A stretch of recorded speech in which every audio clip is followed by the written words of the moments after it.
This guy.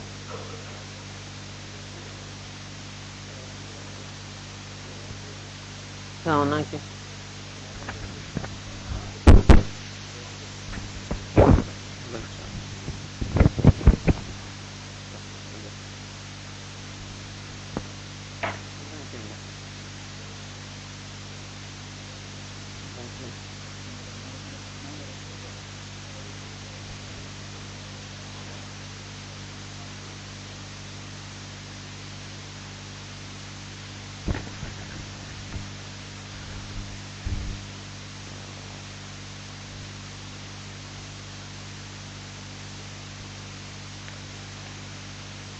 Okay, shall we start? Is it audible?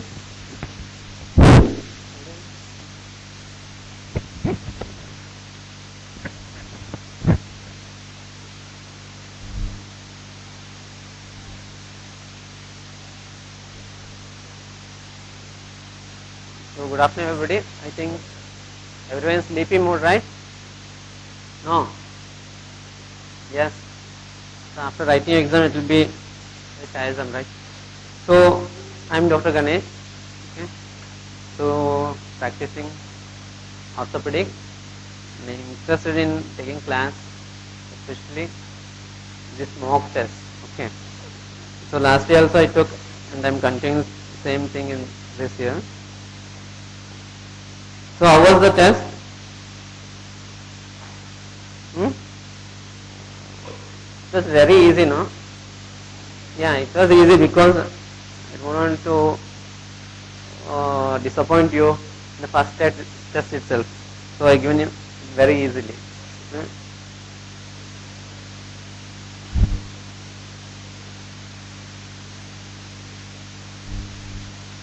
Okay, before going to that, we will see some other topics.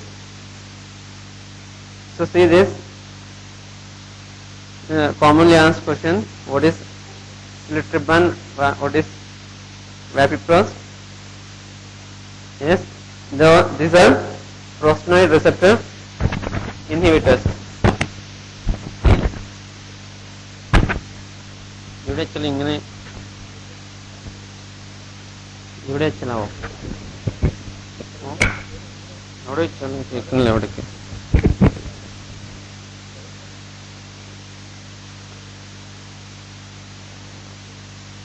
Okay, and this dasapril and then prinagrel, they are thromboxane synthase inhibitor.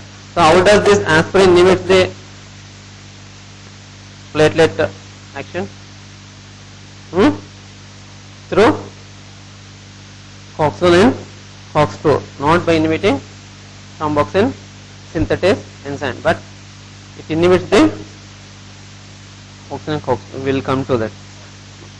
Other things, diasterase, platelet phosphodiesterase enzyme inhibitor, dipyridamole.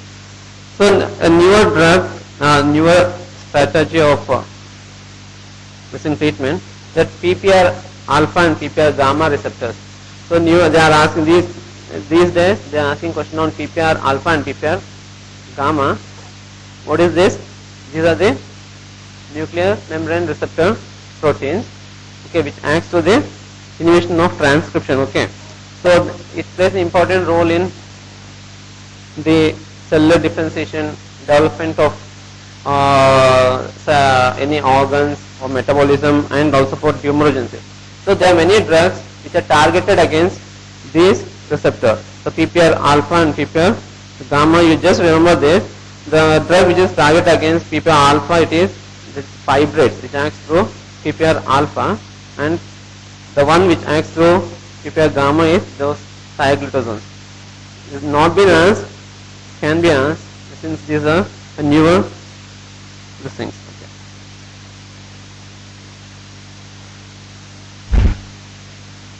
Which poisoning resembles Parkinsonism?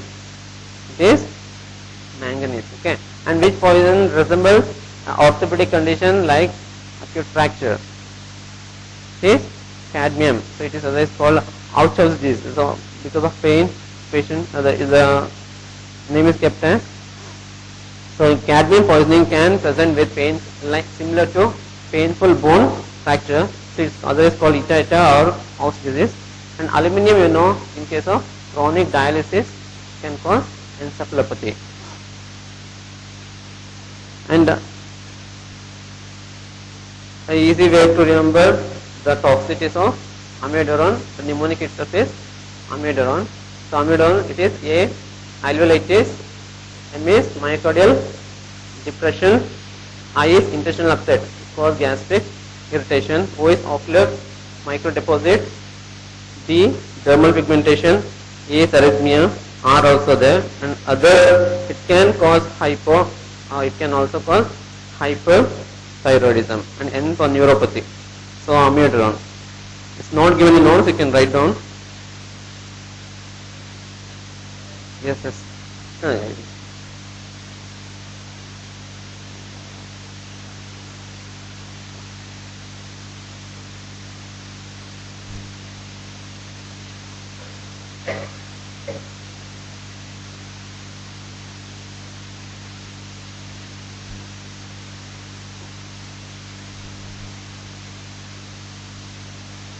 Okay, and WHO approved use of thalidomide.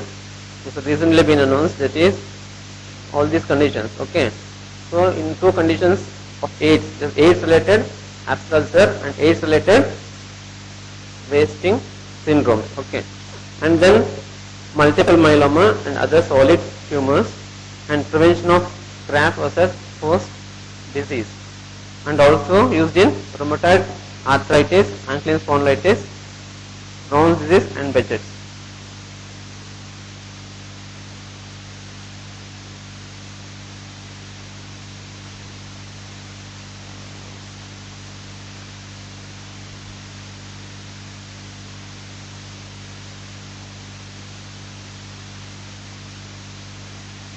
I think you can come bit near, na?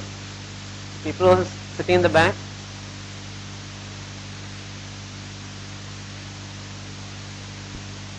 Is it audible? Yes, coming to first question. So before coming to this, so how to, let me tell you first how to approach for your studies. There is no meaning in reading each and every subject.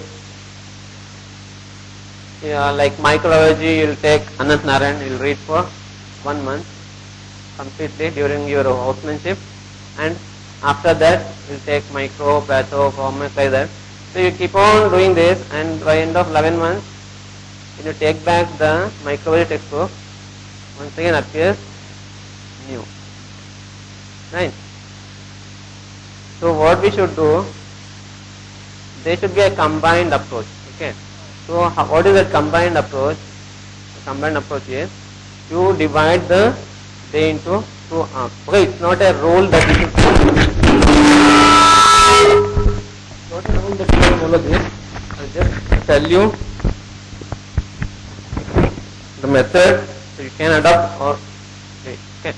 So you divide the day into 2 halves. One is first half you keep it for question paper wise, okay, and the second half you keep for the subject wise.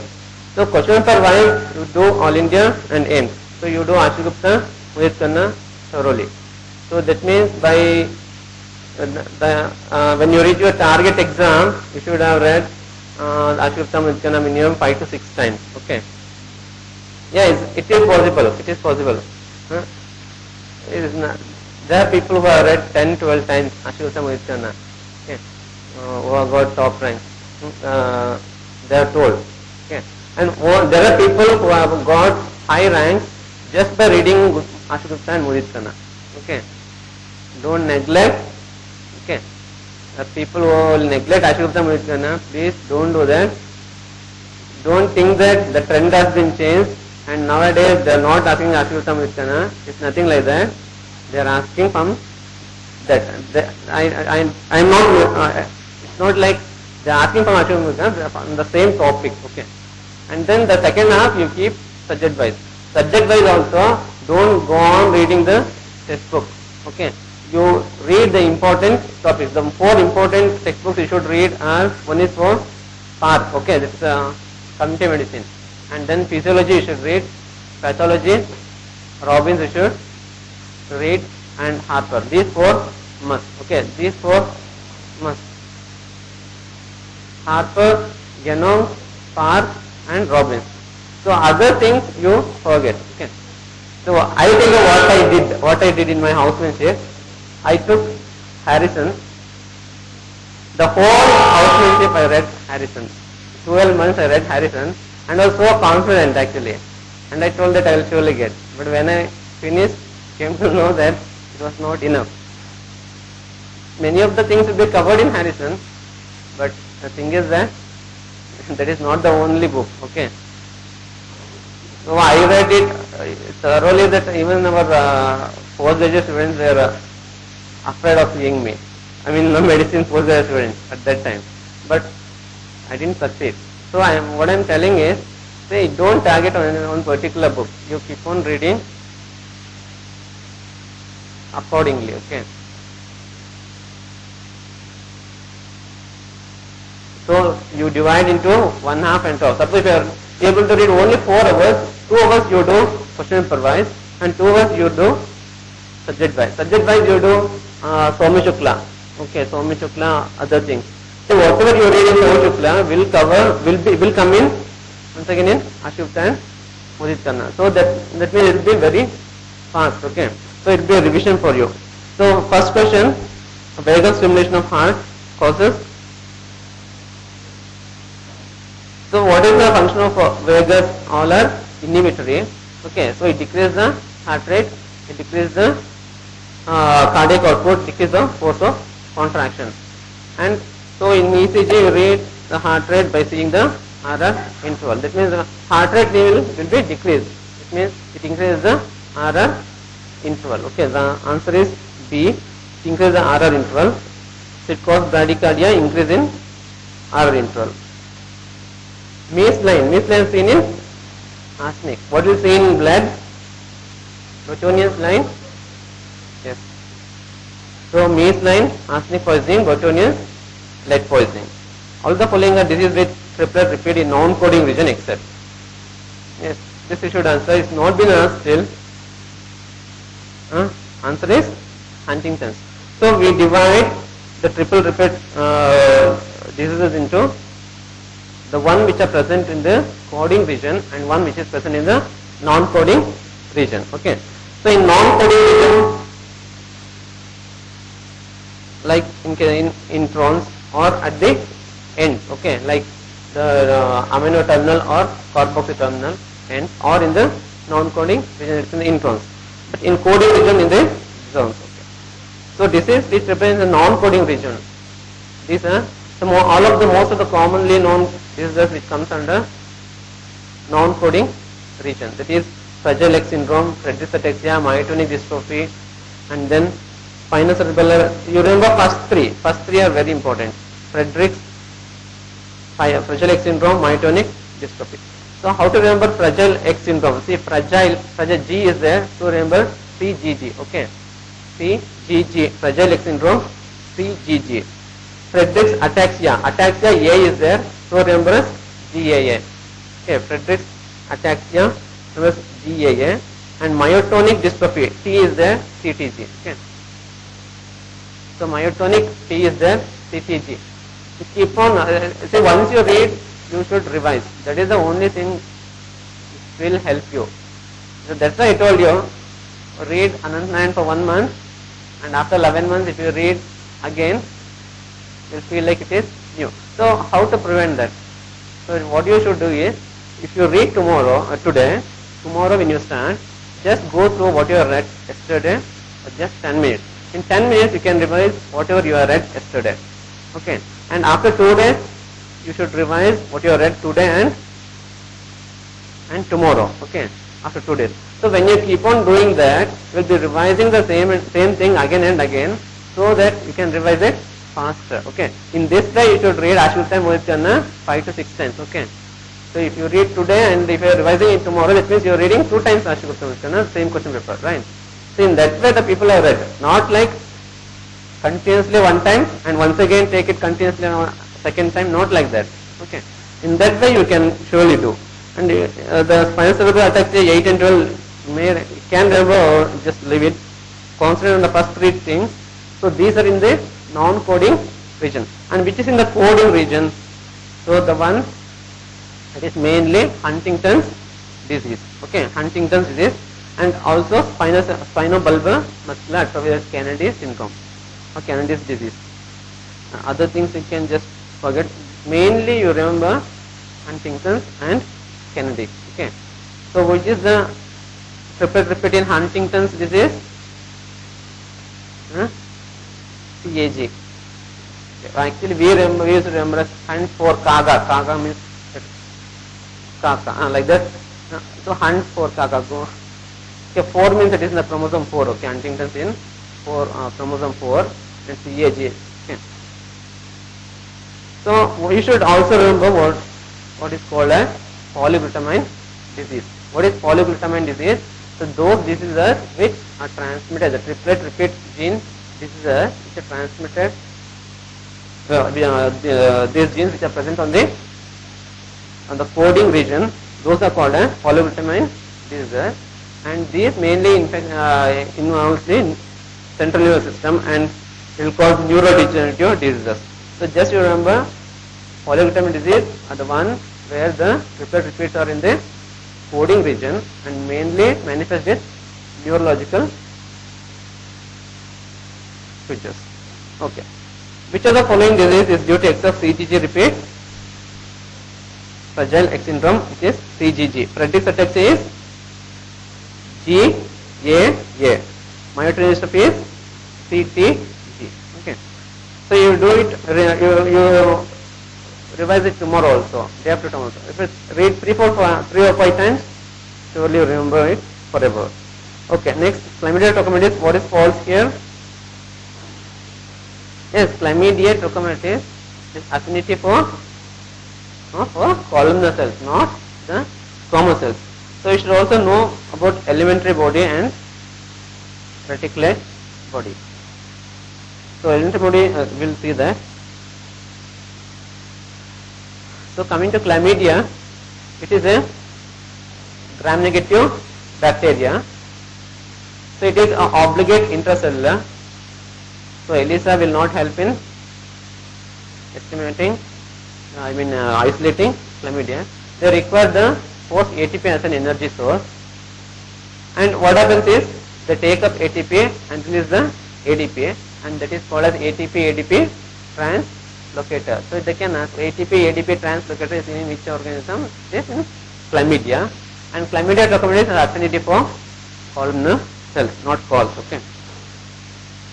So in this, so there are mainly two bodies. One is the elementary body and one is the initial body, other is called reticulate body. So these elementary body are, they are metabolically inert and they are highly infectious. They from host to host it spreads. So it's infectious. Okay, it is metabolically inert, but it is infectious. And then coming to initial body, so once when it enters the cells, it prevents the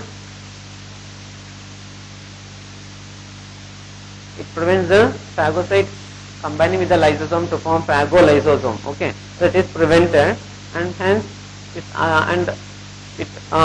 then it causes binary fission and then lead to formation of the initial body. Once when the elementary body enters the cell, it prevents the phagolysosome formation and it itself divides to form the initial body, otherwise called the reticulate body. And it can itself produce DNA, RNA and all, but it requires ATP from the host. Okay, this does not lie in the medulla. Yes. So JJ apparatus does not lie in the medulla. So lobe of handling, collecting dust and JJ apparatus all will be there.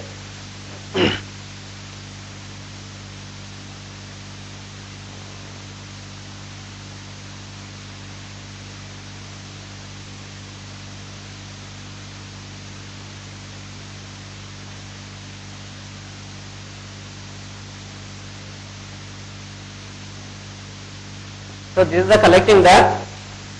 So you should take like this. This is the collecting duct, and then This is the loop of Henle, Rasa Rakta, all are in the middle, whereas the JG is in the okay. So it is not present in the middle is JG apparatus. Circuit rhythm is controlled mainly by suprachiasmatic nucleus. So go and read thoroughly about the thalamus, okay. So next time I will add question on thalamus, okay. All of the following are branches of the posterior division of internal iliac artery except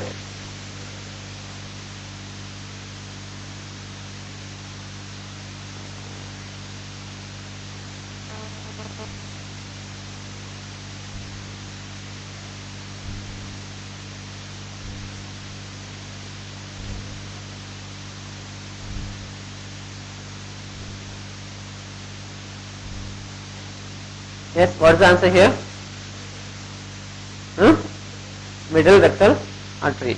So the branch is divided mainly into the anterior branch and the posterior branch.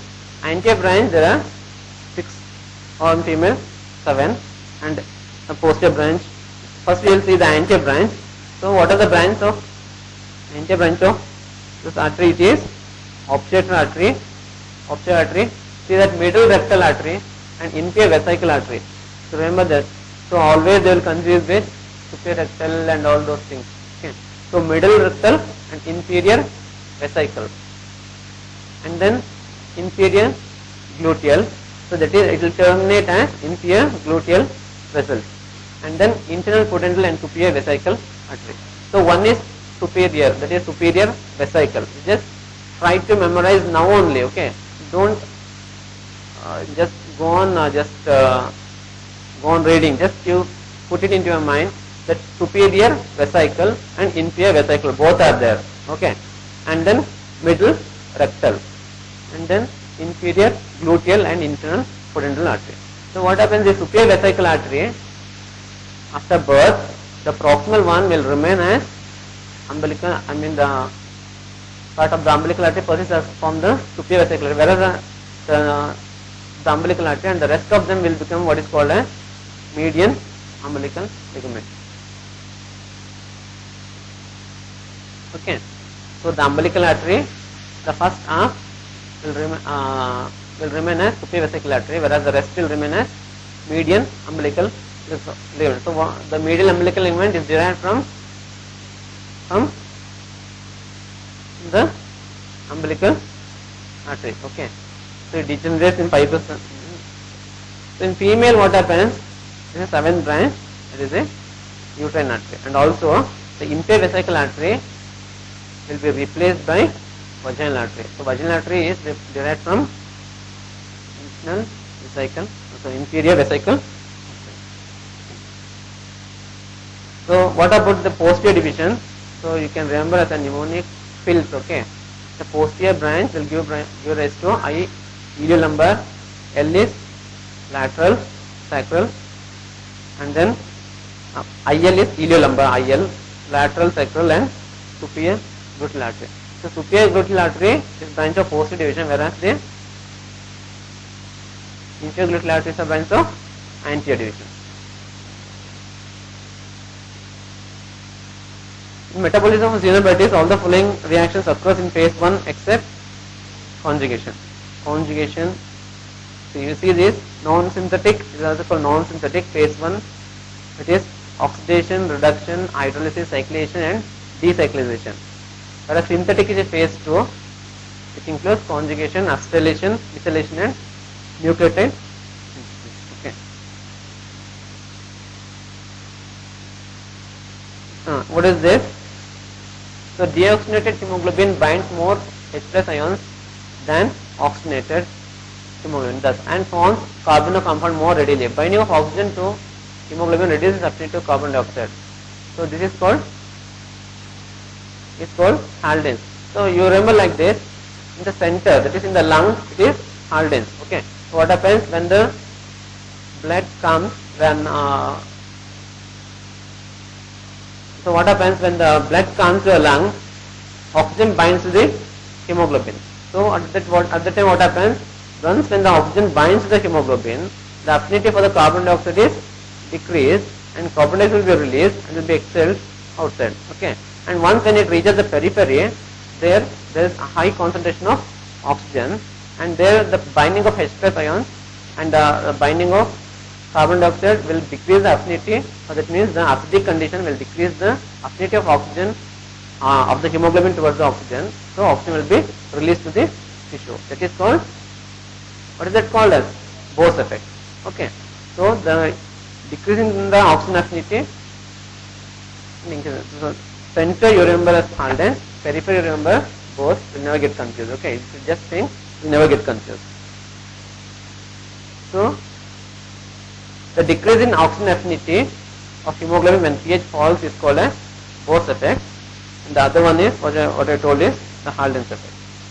So next, post-transplantation lymphoma occurs due to production of which of the following cell? It is mainly B cell. Okay, 98 to 99% is B cell, 1 to 2% great chance of NK cells, and also from the mainly NK and T cells, but 99% it is B cell. Okay, so there are different types. That is the early or hyperplastic one and polymorphic one, and the one is lymphomatous or monomorphic. Just remember, and also Epstein-Barr virus.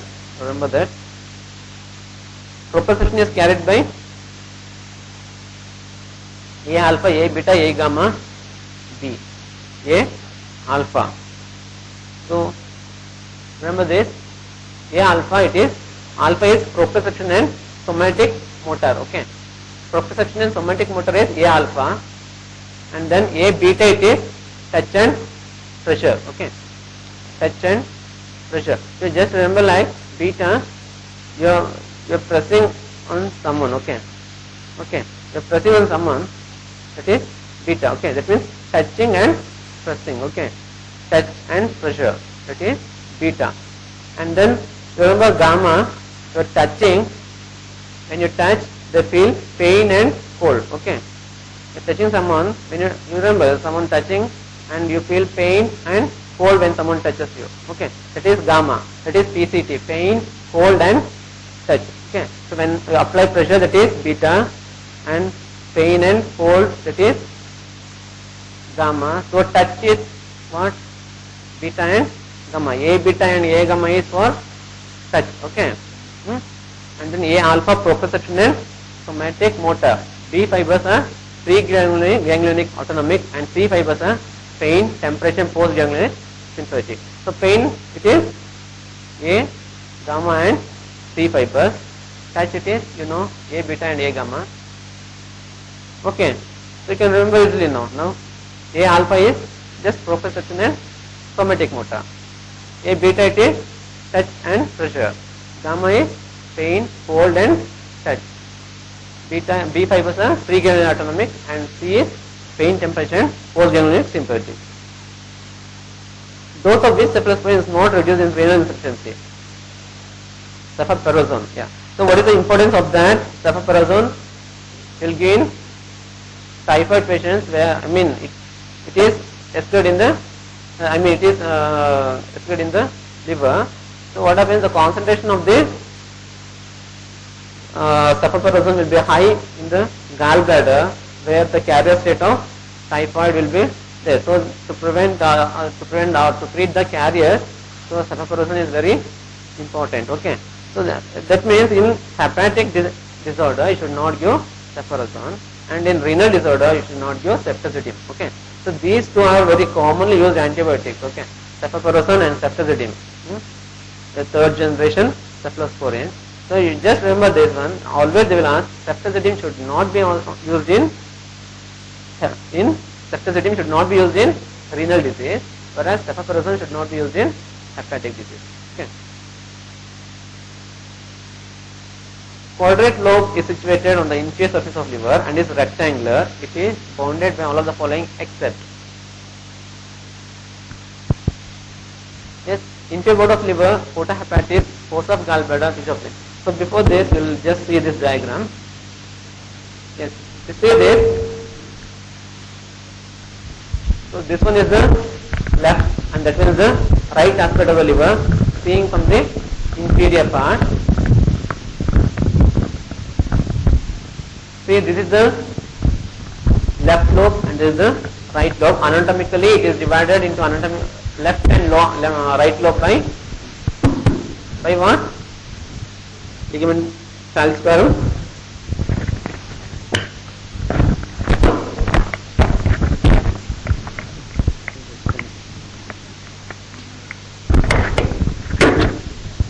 By falciparum ligament. So by inferiorly it is divided into left and right anatomically by the presence of what is called the ligamentum venosum and ligamentum teres. Okay, so it's not seen in this. So what is ligamentum venosum? It is the remnant of ductus venosus, whereas ligamentum teres is the remnant of umbilical vein. So therefore, so now you can see caudate lobe and caudate lobe. Caudate lobe and caudate lobe are part of which? Right or left?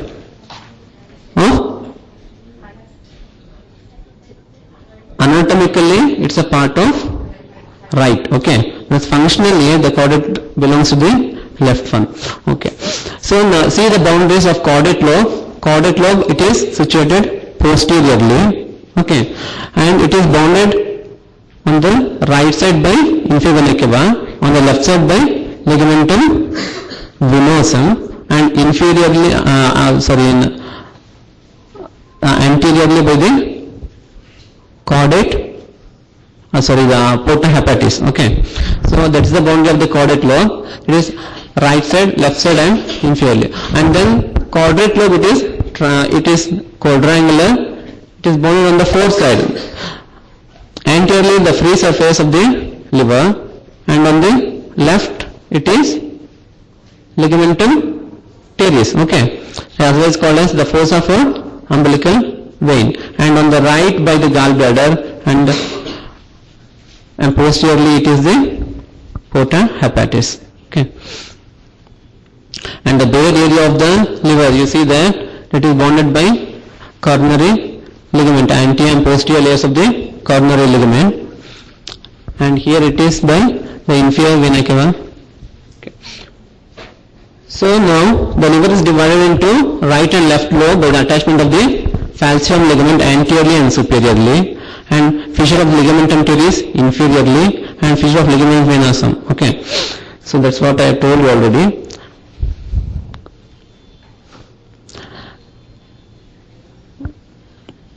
So the right lobe presents the caudate and the quadrate lobe. So is it comfortable now? Now you can make out the anatomically the caudate and caudate lobe are in the right lobe of the liver, that's anatomical lobe of the liver. Okay. Next, what is caudate lobe? Caudate lobe is situated in the posterior surface and is bounded on the right by the groove of the IVC, and on the left by the fissure of the ligamentum venosum, and inferior by the porta hepatis.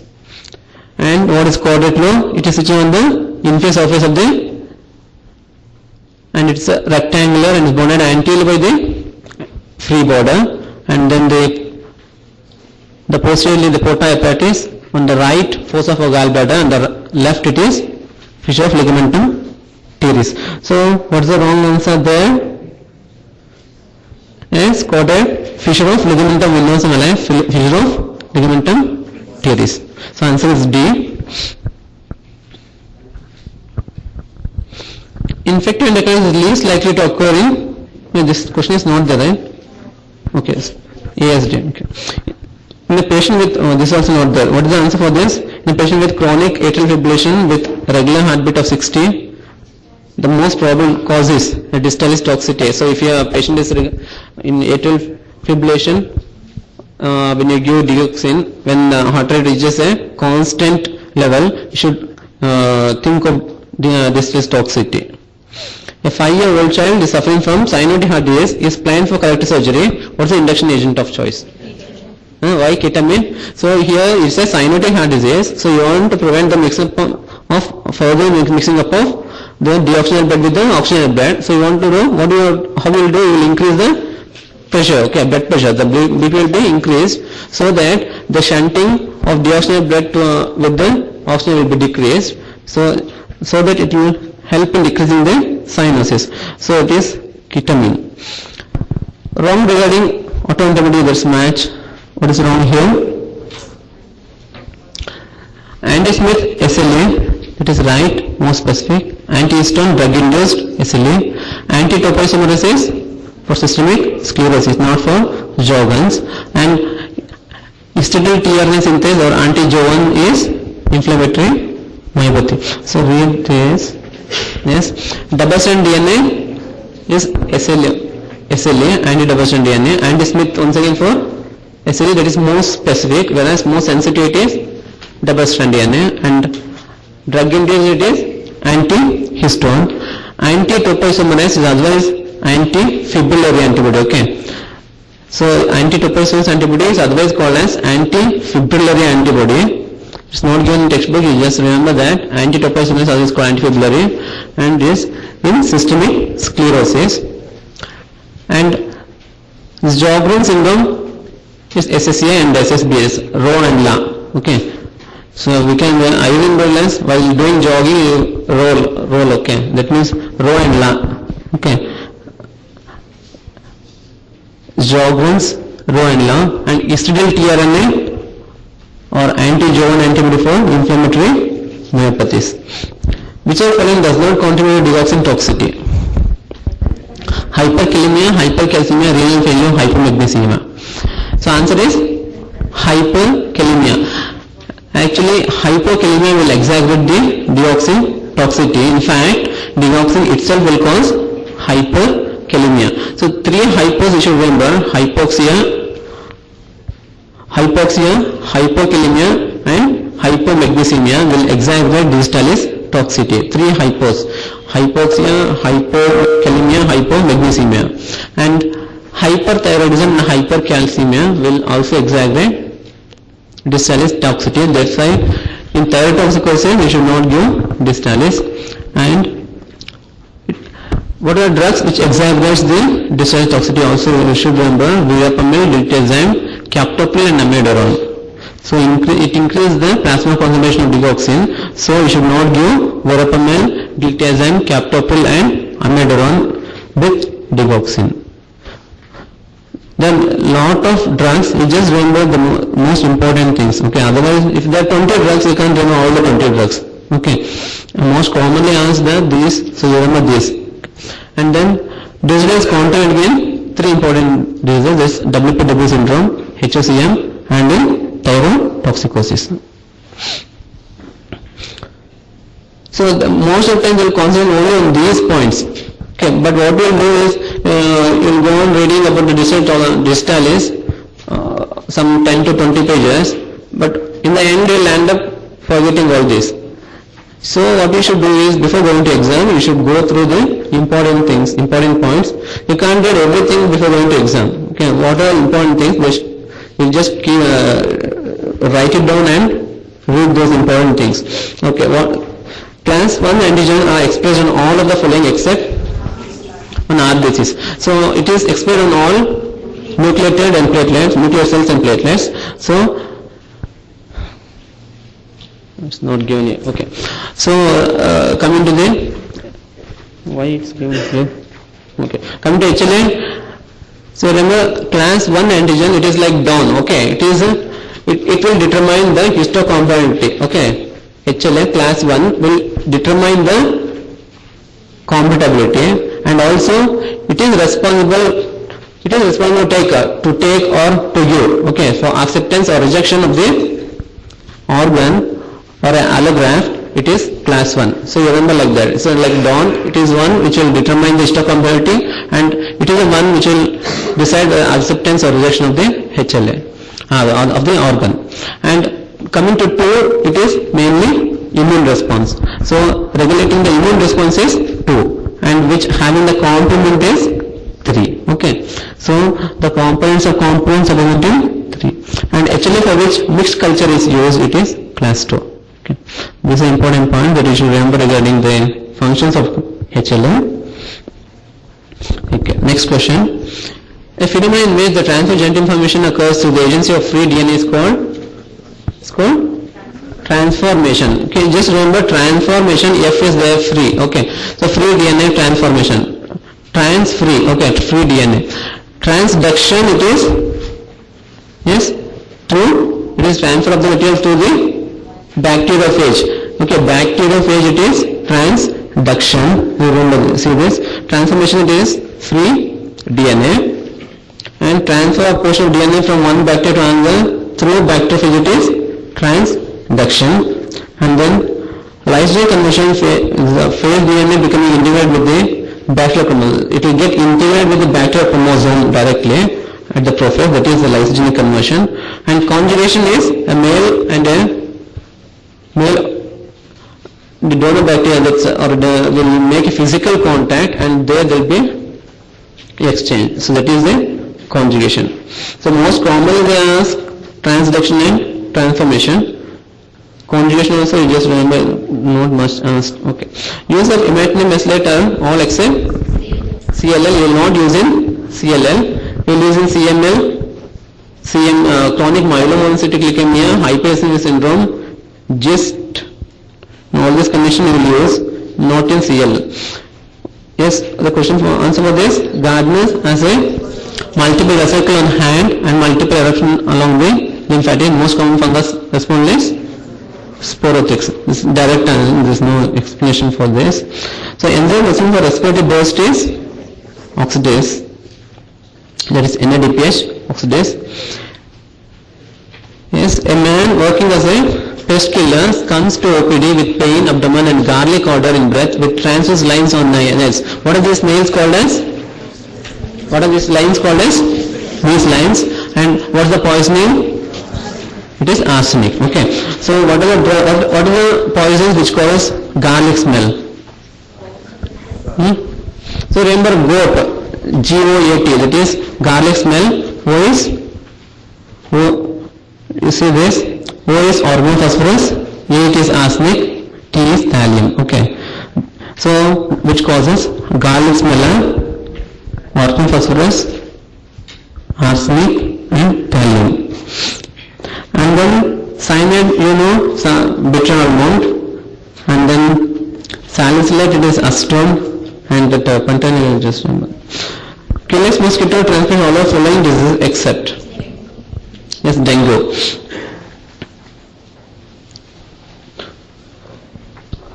So Anopheles will transmit malaria, and in India it is also transmitting the filariasis. Culex, remember as Bajan, B-A-J-N, Bajan, it is Bancrofti, as B-A is Bancrofti, J is Japanese encephalitis, and then A is arthritis, viral arthritis, M is Nile fever, West Nile fever. Because before going to exam, you can't revise everything. At least some mnemonics should be there for the confusing things. Okay. So B-A-J-N, but you remember Bajan Q. Q is Culex. Okay, Bajan Q, Culex. It is Bancrofti, Japanese encephalitis, viral arthritis, and M is Nile fever, West Nile fever. And Aedes will cause this. So a funny mnemonic, a patient who is having AIDS, you tell her cry D. Okay, just remember like that. Cry D. Okay. So the funny thing that I should, there is no other way to remember. So CR, that is chikungunya, R is Rift Valley, Y is yellow, and D is dengue. Actually, I am just remembering cried in nothing else. Even it's not, these things are not in my mind. Only cried is there in my mind. It should happen like that. Then only everything will come. So Rift Valley, yellow fever, dengue. Even after 10 years, if you ask, you will never forget this. Okay. Hepatitis B virus state can produce commonly in adults. Hepatitis B in adults. It is MGN or MPGN? MPGN, okay. P won't go with P, that is pediatrically it is MGN, whereas in adults it is MPGN. According to Harrison, this one, so hepatitis C will commonly cause cryoglobulic glomerulonephritis, and next common is MGN, and next is type 1 MPGN.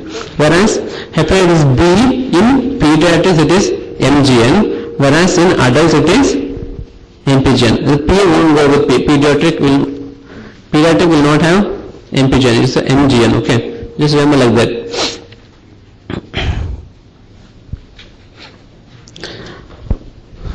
What is oncocytoma? So this is the accumulation of mitochondria of bigger size, which are most commonly seen in enlargement of these glands, salivary gland, thyroid and parathyroid gland. Normally also it is seen, and when these glands get enlarged, the number of oncocytomas also increases. So it is seen in all of the above. Answer is all of the above. Which of following is least likely to cause constrictive pericarditis? Acute rheumatic fever will not cause constrictive pericarditis. Staphylococcus, what are the causes? You can see here. Whenever there is a trauma, it can cause constrictive pericarditis. When there is any cardiac surgery, you are undergoing fibrosis and getting constricted. So constrictive pericarditis can be seen in surgeries. Mid-directional irradiation, once again it causes fibrosis. Irradiation causes fibrosis, causes constrictive pericarditis. And pleural infection, once again it is healed by fibrosis, can cause constrictive pericarditis. Histoplasmosis, neoplastic diseases, rheumatoid arthritis, SLE and CRF. Okay. Whereas acute rheumatic fever will not cause constrictive pericarditis. Charcot joints are seen in all except. So answer is C, that is arthrogryposis multiplex congenita. So what are the causes for neuropathic joints? Most common causes diabetes, mellitus, then is tapes, dorsalis, meningocele, meningomyelocele, cerulomyelia, and then amyloidosis can cause leprosy and peroneal muscular atrophy. What is Kaplan-Meier method? To know the survival. So after giving treatment to a patient, you are estimating for how many years he is staying back and what is the lifespan and how many people are survived. So that is the study.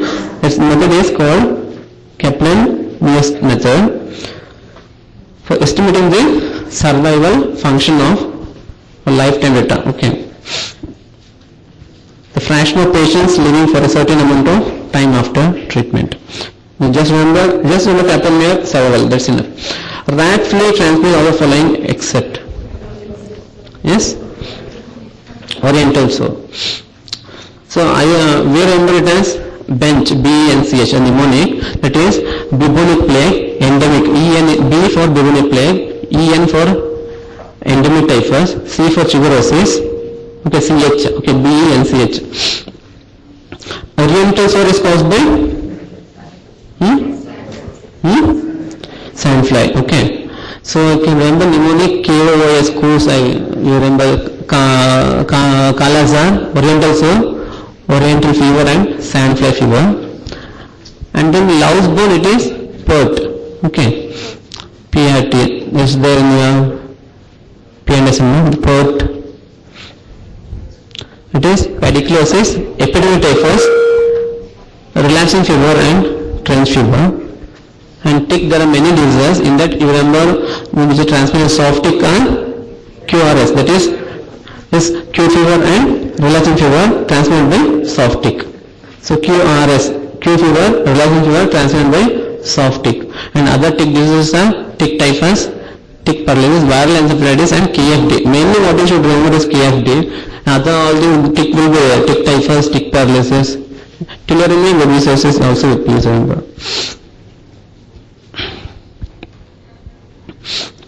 There is a mnemonic to remember this rickettsial diseases. Next time I will tell you. So false regarding polio is. So what is false here?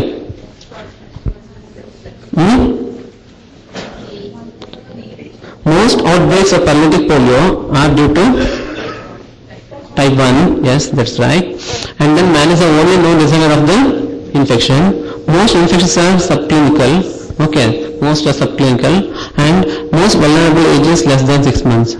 So it is 6 months to 3 years the most vulnerable, and before 6 months the maternal antibodies will give protection against this. So never you will see polio before 6 months. Most outbreaks most common in males when compared to female in the ratio of 3:1, and most infections in the first 7 to 10 days, and incubation period is 7 to 14 days, and it is more likely to occur in rain season. Suspend animation occurs in all of the following conditions except. Yes? All are correct? It is the barbiturates, okay, not benzodiazepines. It is barbiturates and opiates. Barbiturates and opiates. So see this.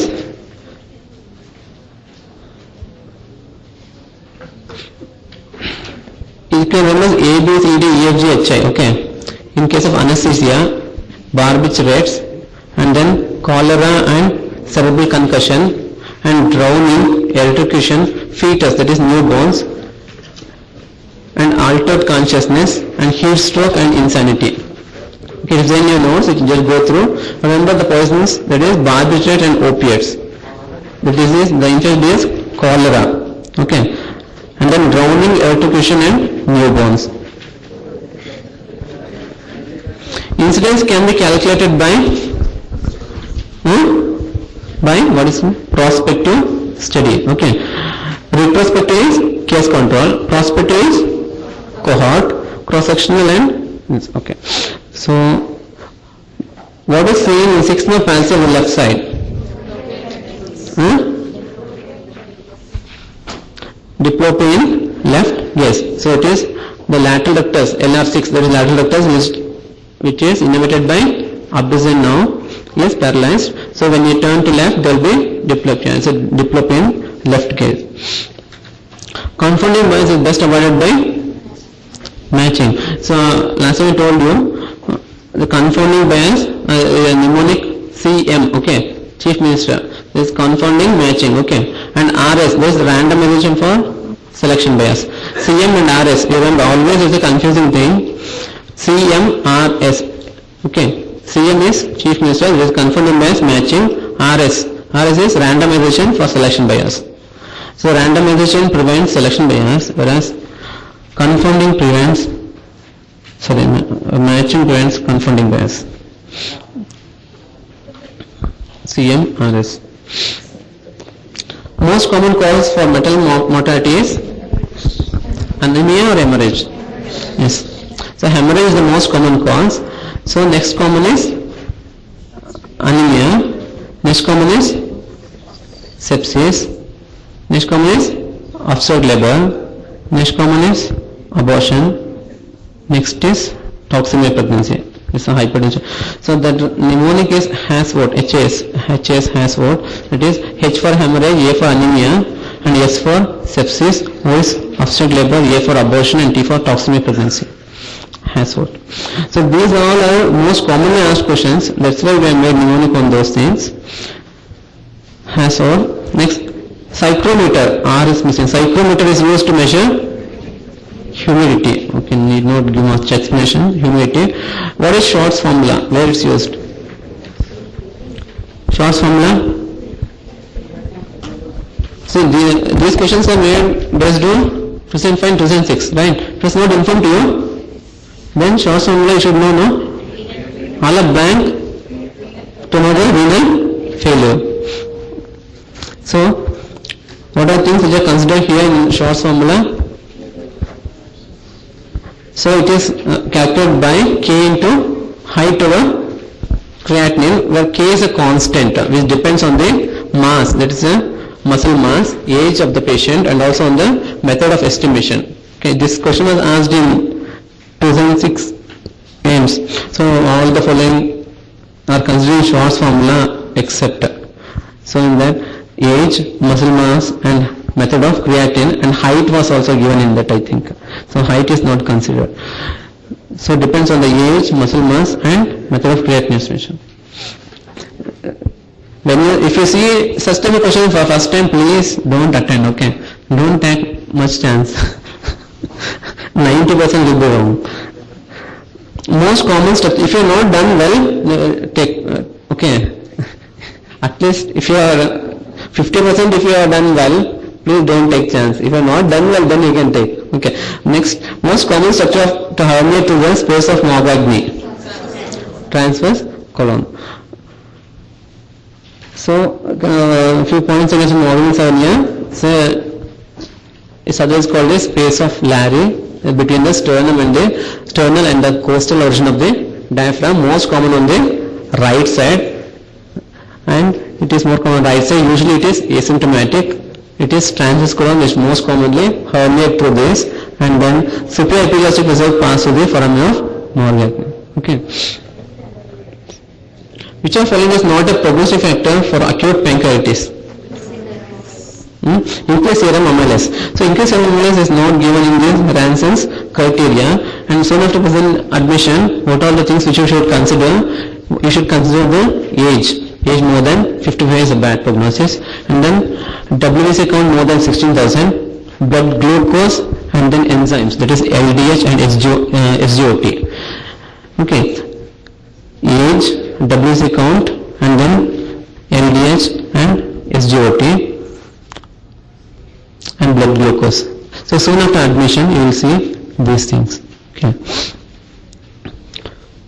but after 48 hours, also will add blood urea nitrogen. You will see for hematocrit, blood urea nitrogen, and serum calcium, whether the patient is having hypoxia or not. Base deficit, acid base deficit will be seen, and estimate the fluid sequestration.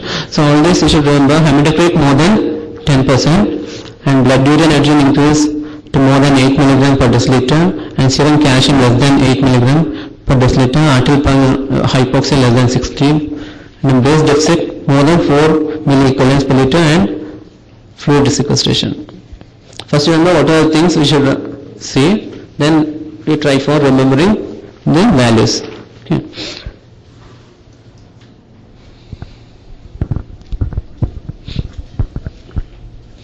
Yes, falls regarding recurrent dislocation of shoulder is. What is falls here? Apprehension test becomes positive. Okay, what is apprehension test?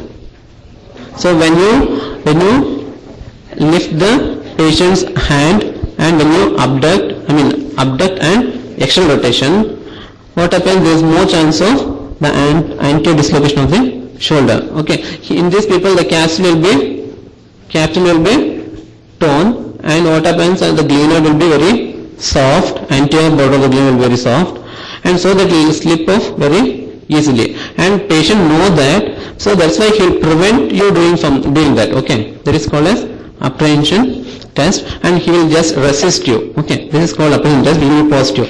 These two important you should remember: Hill-Sachs lesion and Banker's lesion. Always this confusing thing for many of the people. I'll tell you.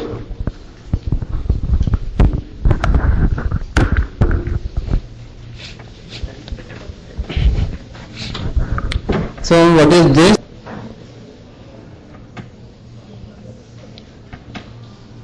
What is this? Humerus.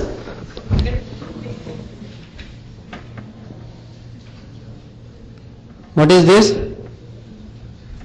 I put a socks for it. Okay. Hill-Sachs lesion. See in the humerus. Okay. Hill-Sachs lesion in the humerus. Whereas this is a glenoid. Okay. Glenoid, if you see, it will be like this. That means this is a river and this is a bank. Okay. So Banker's lesion in the glenoid, whereas the Hill-Sachs lesion in the humerus. Okay.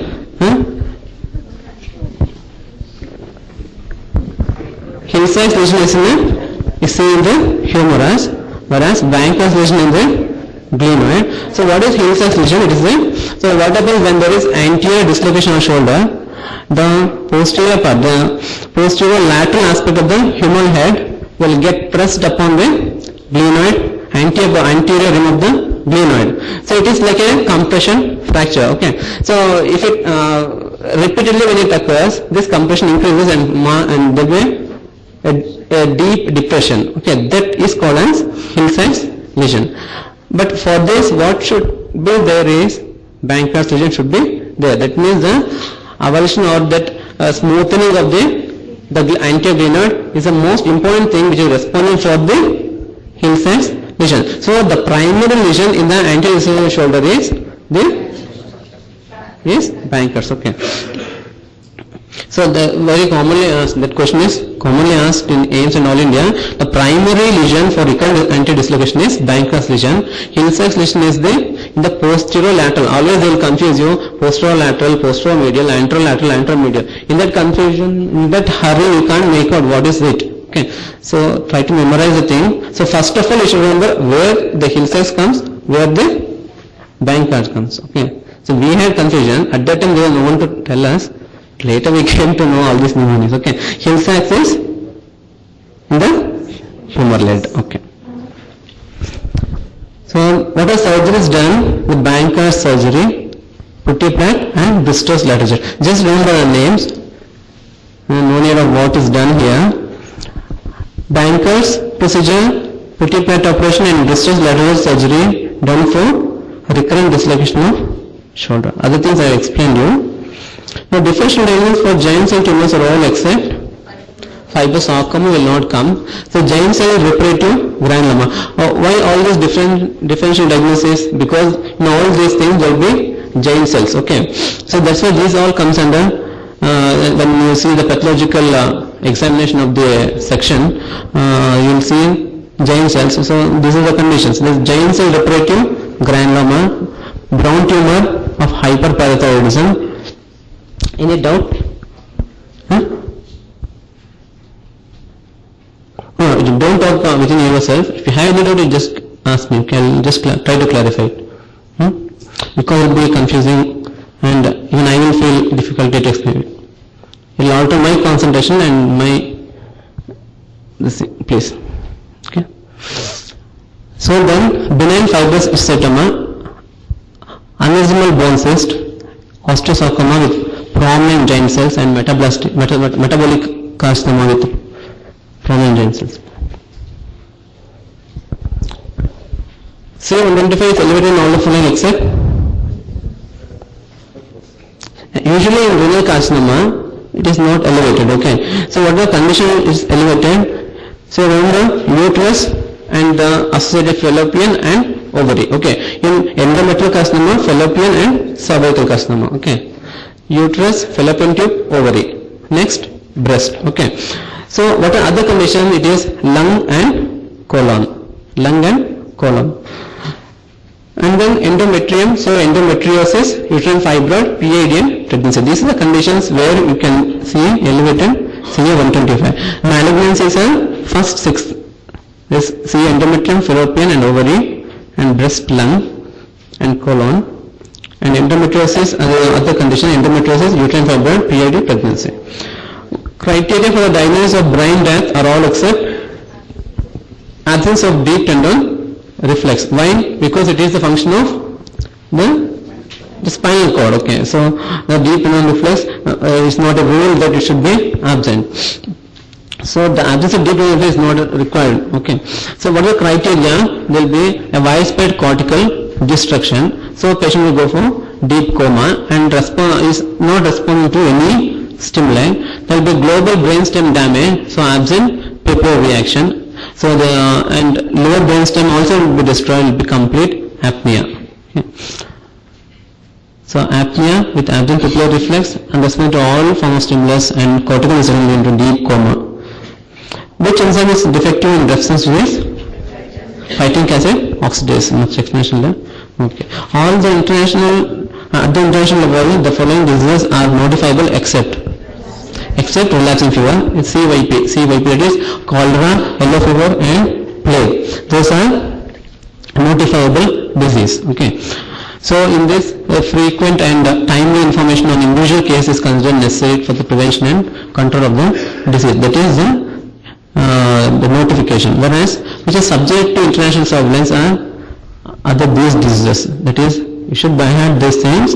This is a louse-borne, typhus, relapsing fever, polio, influenza, malaria, rabies, and salmonellosis.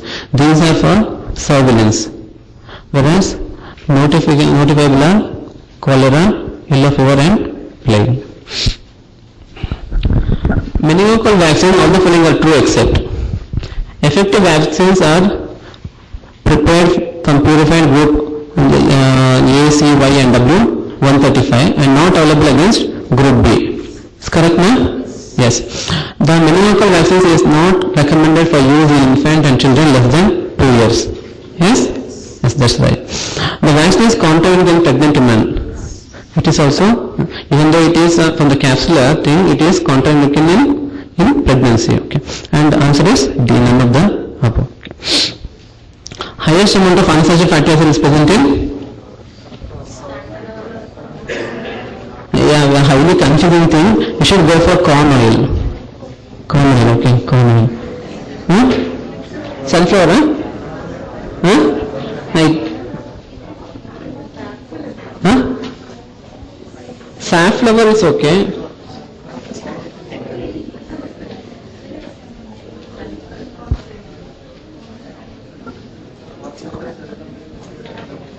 Sunflower, huh? Okay, I will confirm it in next class, okay? No confusion is there in that. Okay. Antibody found in myositis is this, anti-Jovan. Which of following is the established biological therapy for Crohn's disease? Anti-TNF alpha, like infliximab, okay? Which radiological feature would help to differentiate rheumatoid arthritis from SLE? In non-erosive arthritis, the characteristic feature of SLE. Okay, whereas there will be erosion in case of rheumatoid arthritis. Most common site of Curling's ulcer in the burns is duodenum. So these are the stress ulcers. The sloughing of the gastric mucosa which are present in the duodenum. Okay. A similar condition we are seen in raised ICT, it is Cushing's. Okay. Cushing's and Curling's. True regarding severe combined immunodeficiency is failure of both T and B cells. That is right. Adenosine deaminase accumulation seen in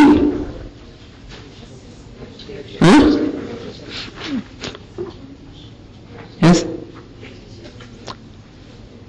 deficiency. Okay. It is not the accumulation. It is a deficiency leads to toxicity to immature T lymphoma cells. And then persistent diarrhea due to giardiasis infection. Where you will see this one? No, which immunological disease you will see this one? Combined variable immunodeficiency, CVID. Right? Combined variable immunodeficiency will be giardiasis with persistent diarrhea. And decreased ability of neutrophil to produce hydrogen peroxide, it is in which disease? You should tell this. This you should tell. More than that? Chronic granulomatous disease. Okay. Chronic granulomatous disease, what happens? The hydrogen peroxide is not produced. So these cells are not. So neutrophils are not producing the hydrogen peroxide. Is chronic granulomatous disease. So the adenosine deaminase, it is the deficiency, not the accumulation. So persistent diarrhea due to giardiasis in common variable immunodeficiency, and decreased ability of neutrophil to produce hydrogen peroxide is in chronic granulomatous disease, and there will be failure on both T and B cells in SC8. Okay. All the following are true regarding enterococci except bile. It is bile resistant up to 40%. So let us see what are the features. Typically appears as oval cocci arranged in pairs. So ability to grow in 6.5 sodium chloride, and then bile resistant up to 40%, and it can grow at a pH of 9.6, temperature 45 degree and 0.1% methylene blue. All the following are correct regarding first order kinetics except clearance remains constant. Whether the clearance remains constant in first order kinetics? No. Yes. Okay, we'll see. Half-life increase with dose. Whether it will increase? Rate of elimination is directly proportional to drug concentration. None of the above. So we'll see this. First we'll see what is clearance. So clearance is the one is a rate of drug elimination, the ratio of the rate of drug elimination over the drug concentration. So in first order context, what happens, as the concentration of drug increases, the amount of drug excluded also increases. So what happens then? The clearance remains constant. Okay. Whereas in zero order context, what happens, as the concentration increases, the drug eliminated will remain constant. So what happens there? The clearance decreases. Okay. So clearance will decrease in zero order context, whereas remains constant in case of first order context. Whereas next, half-life, how will you measure the half-life? 0.69 into distribution over volume distribution over clearance. Okay. So a few questions will be asked based on that. So just remember the formula: 0.7 into volume of distribution divided by clearance. They will give drug which is restricted to the extracellular tissue. Okay, in that way they will give. They will not give directly as the value of volume of distribution. So in that we should have as 5 liters. Okay. Then first order context.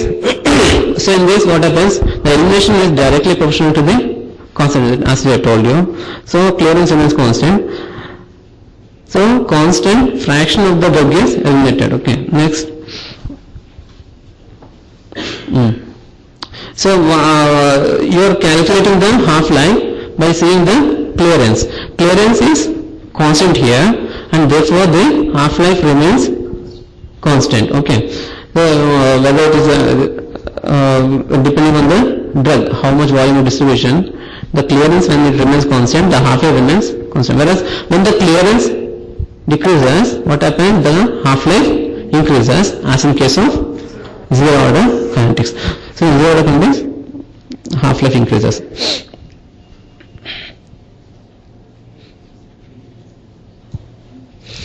Most common site of peripheral aneurysm is popliteal artery. Hunterian ligature is used in popliteal aneurysm. In case of arterial aneurysm, you will use Hunterian ligature. Any arterial ligation, any arterial aneurysm or thrombosis, you will use Hunterian ligature. Okay. Next, steroid acts through phospholipase A2. Okay, mainly it is phospholipase A2. In posterior compartment syndrome, which passive movement will cause pain? So dorsiflexion, you are stretching the calf muscles. So by doing dorsiflexion, so leading to severe pain. So in case of posterior compartment syndrome, what the first sign to be considered in compartment syndrome? Pain on passive stretch is the most important thing. Okay, not just pain on passive stretch, not the absence of pulse. Okay. What will you do in compartment syndrome? First treatment of choice? Fasciotomy. In posterior compartment, okay, next. Wrong regarding lung carcinoma is most common type is non-smoker, and in young patient, and in females it is adenocarcinoma. Carcinoma lung that metastasis opposite side is once again adenocarcinoma, no squamous cell carcinoma. Central and distribution is squamous cells. Most common associated with hyperkalemia is small cell carcinoma. The same thing. Structure passing deep to flexor retinaculum in leg are all except tibialis, anterior, tibialis, posterior. Okay. So flexor retinaculum means it is the posterior part. So it will be tibialis, posterior, flexor tendons, flexor distorum tendons, and posterior tibial artery and associated nerve, and tendon of flexor hallucis longus. All flexors and tibialis posterior will pass deep to flexor retinaculum, whereas the extensor retinaculum, it will be tibialis. So you see here first, passing deep to the flexor retinaculum. Actually, this is not required for you, it's required for us. There's a Tom, Dick and Harry, where the artery and nerve ends, the nerve pass to separate the layers while dissecting. So what happens here is, in posterior aspect, tibialis anterior and distorum will run more anteriorly, and next comes the vessels, and next most the flexor hallucis longus. Whereas In case of passing deep to extensor in leg in extensor reticulum, tibialis anterior, then extensor hallucis longus, anterior tibial artery, and this thing will come first. Next comes the digitorum, next comes the peroneus.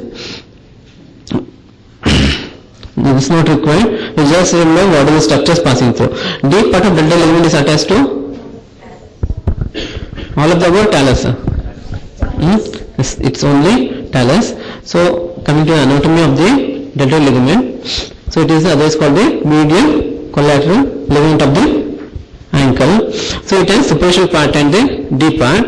The superficial part is attached to all the three bones. Okay, that is TNC, this talus, calcaneum and navicular. Okay, it is attached in a fan shape. It is attached to all these three bones, the talus, calcaneum and navicular. And since it attaches in this manner, it will prevent the eversion of the foot. Okay, the superficial deltoid ligament primarily resists the eversion of the hind foot. So that is the function of the superficial part of the deltoid ligament. Whereas the deep deltoid ligament is completely attached to the talus. Okay, and hence it will prevent the lateral displacement of the talus. Okay, so that is the main function of the deep part of the deltoid ligament. That much you remember. The deep part is attached completely to talus and will prevent lateral displacement of talus. All the following poisons are dialysable except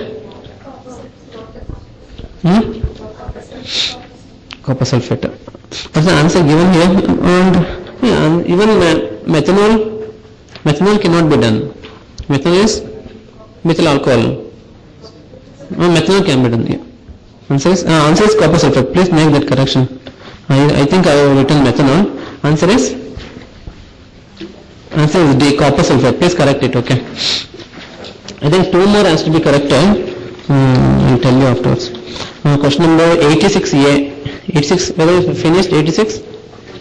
86A, 198B. Okay, those two which has to be corrected.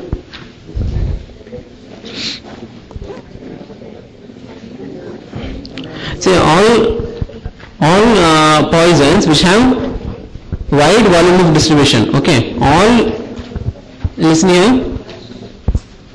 All poisons which have wide volume of distribution, we cannot do dialysis. Okay, that means if the poison is there only in your blood, that means only 5 liters of the thing, that fluid can be diluted. Once if it passes the dialysis machine and come back, it will get purified and your whole poison is removed. Suppose if it has distributed to each and every cell, that means if it has entered every cell, that means those poisons cannot be removed easily with dialysis. So this question is based on the volume of distribution of a drug. A drug which have very less volume of distribution can be easily dialysable, and the one which is widely distributed in the body cannot be dialyzed. Okay. So here barbiturates, organ phosphorus, and then kerosene and all this. Okay, next. All the following drugs may cause hyperkalemia except. I'm telling B will cause hyperkalemia. Then there's a full list of drug. Please go through hyperkalemia, drug causing hyperkalemia. Yes, see this. So a patient present with lower gastrointestinal bleeding, sigmoidoscopy shows ulcer in the sigmoid. Biopsy from this area shows ulcer in the sigmoid, and there is a flash-shaped ulcer. Which of following is the most appropriate treatment? What's the diagnosis here? So what is the drug given? Metronidazole. So just remember. What do you say in tuberculosis? Transverse, right? Transverse also, right? Transverse is seen in tuberculosis, whereas flash-shaped ulcers is seen in amoebiasis. A 30-year-old delivered a healthy baby of 37 months of gestation. So she was a known case of hepatitis B. She was positive for HPV, negative for HPV-EAG. And what is the first treatment of choice when a baby is delivered? You should give both active and passive immunization irrespective of whether she is HB negative or positive. Okay. Clinical classification of liver anatomy divides the liver into 8 functionally independent segments. Each segment has its own vascular inflow, outflow and biliary drainage. This division is mainly by actually to tell here is both hepatic vein and portal vein. That should be the answer. hepatic vein and portal vein. But when it is given individually, you should go for hepatic vein. I'll tell you why. See this. First you see the segments now. So you have seen the lobes and anatomical lobes. Now you see the segments. So it is the segments you are divided based on the number in a clockwise direction. Okay. So 1, 2, 3, 4, 5, 6, 7, 8. So one is for caudate lobe, which is posterior. So that's why they mentioned it as in the arrow mark. So there are 8 liver segments. Segment 4 is sometimes divided into 4A and 4B. The number of segments is in a clockwise manner. Segment 1 is located posterior, that we are told. Okay. So what happens here is the hepatic vein, that is a right hepatic vein, divides the right lobe. Okay. Right hepatic vein will divide the right lobe into anterior and posterior. You can see there. Into anterior and posterior segment, whereas the middle hepatic vein will divide the liver into right and left lobes, and this plane runs from the inferior vena cava to the gallbladder fossa, and the left hepatic vein divides the left lobe into middle and lateral part. So the division is mainly based on the hepatic veins. But what this portal vein will do is divide the liver into upper and lower segments. Okay. So the left and right portal vein branches appear and inferior to the project into the center of each segment. So therefore, its division is mainly because of both, but to go with the best answer is the hepatic vein. Okay.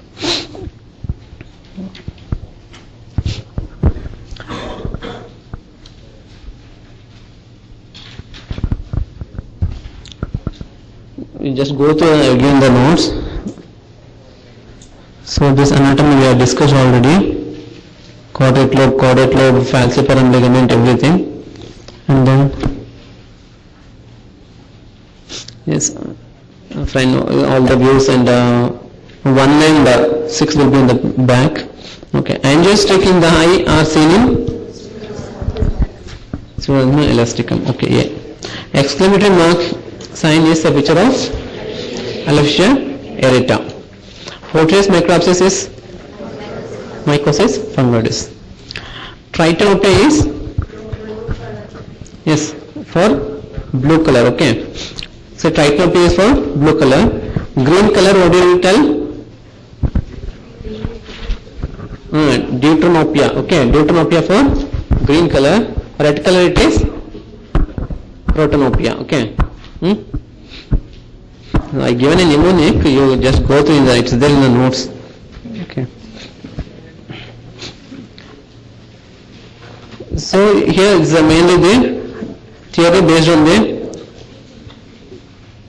So mainly Young-Elmore theory divides into a long, medium and short cones. Okay. So long is for red. You should remember this. They can ask, okay, long L, according to Young-Elmore's theory, long cones for red, medium, that is M cones for green, and short S for blue. Okay.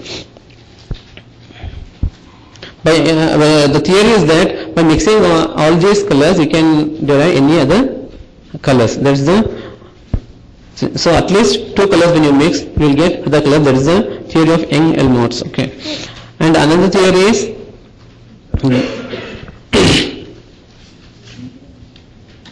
it's not required.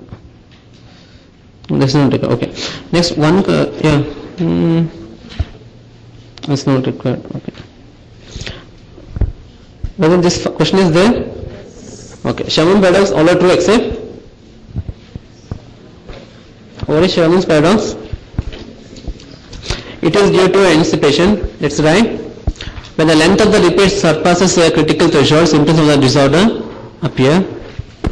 Subsequent generation in the family to be more severely affected by the disease. So that is the one. Sherman paradox is the one. The disease, the manifestation of disease will increases. Okay, the severity of the disease increases with the increase in the generation. Okay, that is Sherman paradox. So why it occurs is anomaly in inheritance found in Fragile X syndrome, not Friedreich's ataxia. Answer is A. The phenomenon is also referred to as anticipation. Okay, so Sherman paradox, otherwise called as anticipation. This anticipation they are asked in exams. Okay, or dynamic mutation. So he observed that the effect of Fragile X syndrome seemed to worsen with the passing generation. Okay, so he theorized this one. This is called Sherman's paradox.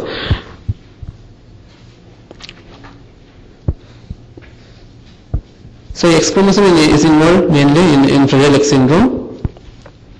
So repeat, you know, Fragile X syndrome is CGG. The difference between normal and, so what happens, as this triple repeat should cause from 25 to 32, I think 32. If only if it is more than that, then only it will manifest. Even if it is 24, it will not manifest. So, and as the length of this repeat increases, the severity also increases. So with every generation, the length of this repeat goes on increasing. So it leads to increased severity. Okay. So the severity depends on the number of times this repeats present. Okay. So when the length of repeat surpasses a critical threshold, symptoms of disorder appears, and when it increases, the severity also increases. So anticipation is seen in genetic disease that are passed through generation. So anticipation is the same thing. It causes subsequent generation family to be more severely affected by disease. So that I told you, it does this by increasing the number of triplet repeats. It also causes the disease to strike with a greater frequency. Collagen in the dermoepidermal junction is type 7. Type 7. Type 4 is in basement membrane. So we will see this. Type 1 most commonly in the skin. Okay, most common collagen in the skin it is type 1, tendons and other organs, most of other organs. Whereas in the type 2 it is cartilage and vessels humor, it is mainly type 2. Okay, and also in cartilage will be type 9. Okay, so remember that type 2 and type 9 collagen are seen in cartilage, and type 3 it is blood vessel, uterus and skin. So in skin 10% it is type 3 collagen and 90% it is type 1 collagen. Skin 1 and 3, cartilage 2 and 9, and then all basement membrane it is 4, and then 7 it is dermoepidermal junction. In intestinal tissue it will be 6. In type 5, 2 to 5% intestinal tissue blood vessels. So mainly remember cartilage, uterus, skin and basement membrane, dermoepidermal junction. And which are present in endothelium and desmoid membrane is type 8. Endothelium and desmoid membrane it is type 8. HLA wrong match. What is this? We have seen this now already. Yes. The answer is B. Response for acceptance or rejection is class. Okay.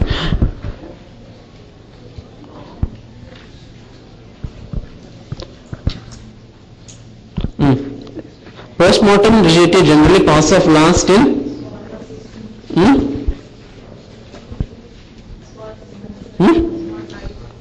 small muscles of the fingers and toes. So what happens is first to get involved is the involuntary muscle, mainly the heart. Okay, myocardium will be involved. And coming to the voluntary, it will involve the face, mainly the eyelids, and it will come down and it will spread to the both the upper and lower limbs. And then, and as it spreads, it will the fingers and toes will be the last to get rigid. Okay, postmortem rigidity, and in the same order in which it has appeared, it will vanish. Okay, so the last structure where the rigor mortis will get vanished is the finger and toes. And first is the eyelid. When comparing, when you come to the voluntary, if the myocardium is given, you should go for myocardium. Okay. So rigor mortis first appear in involuntary muscle, myocardium, because and it becomes rigid within an hour and begins in eyelids. Okay. Usually it passes off in the same order in which it has appeared. Man has an intermittent host in malaria, and also in hydrated disease. Okay, only these two conditions where the man acts as a intermediate host. Meningococcal meningitis, wrong statement is yes. Effective vaccines are not available against group B. Okay, not group C. D is the answer. The fertility is typically more than 80%, and if it is treated, it will come down to 10%. Okay, if it is untreated, it will be more than 80%. And carriers are the most vital source of infection. Penicillin is a drug of choice in the treatment of the disease. And also rifampicin can be used in for chemoprophylaxis and is not recommended. We have discussed that. Sorbent wrong statement is limiting amino acid is methionine. Okay, limiting amino acid is methionine, not the tryptophan. Okay, so 40% of protein, 20% of fat, and 4% of minerals. And limiting amino acid is methionine, not tryptophan. Highest amount of protein is found in it. Yes, that's right, 40%. Neural aneurysm, crippling disease. Yes. Crippling disease of nervous system characterized by gradually developing spastic layers of lower limbs. All are true except, what is this question? Yes. Yes, what is false here? Caused by? Yes. Caused by? Neural aneurysm by the toxin present is beta oxalate. Okay, this is affects mainly young men in age group 15-45. So B and C are correct. A is wrong. Okay. Yeah, except is not given. Question openly? Given? False is okay. Here I have not added. Okay.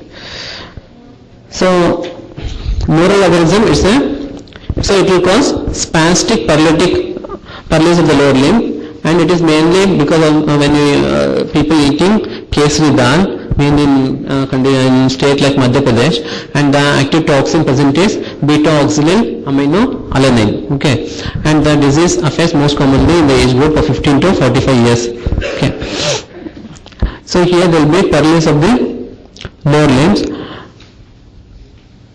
The 1 stick, 2 stick, 3 stick. Where will you see? Okay. Yes, osteosclerotic bone mineral is found most commonly in which carcinoma? Prostate carcinoma, and around 50% osteosclerotic and 50% osteolytic in case of breast. Okay. Early site of bone involvement in hematogenous osteomyelitis is metaphysis. Juvenile nasopharyngeal carcinoma, angiofibromas, what is false? It's a tumor of adolescents. Boys, biopsy is contraindicated, arise from the posterolateral nasal wall adjacent to pterygobutyrin foramen. CCT is injection of choice for diagnosis and evaluation of the mass. Yes, it arises from posterolateral nasal wall only, but not adjacent to the pterygobutyrin foramen. It is the sphenoperitoneal foramen. Okay, so the answer is C. So it is a tumor of adolescent boys. It typically present as a nasal mass with recurrent epistaxis. A highly vascular, life-threatening hemorrhage can occur. It is the most common nasopharyngeal tumor and is highly vascular, you know that. Arises from the posterolateral nasal wall adjacent to the sphenoperitoneal foramen. Radiological feature is widening of the pterygobutyrin fossa. Pterygobutyrin fossa will be widened, and angiography is very helpful. And CSCT is initiation of choice for diagnosis and evaluation of the mass. HSCT allows the accurate diagnosis. Biopsy should not be done because there will be severe bleeding. And combination of CT and MRI is also advisable. Okay. False about testicular tumor is.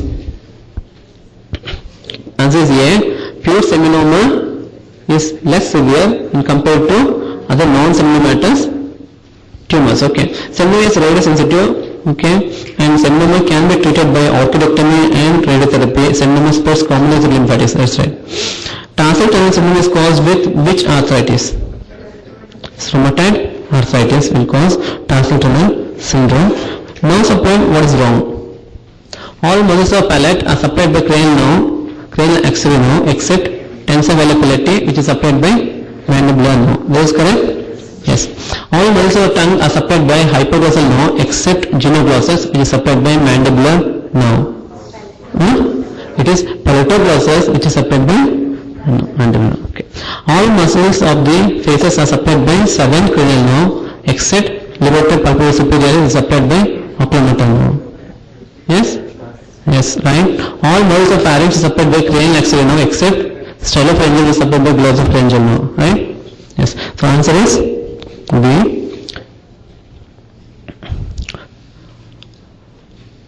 Okay, we discussed that. All the following causes subcortical dementia except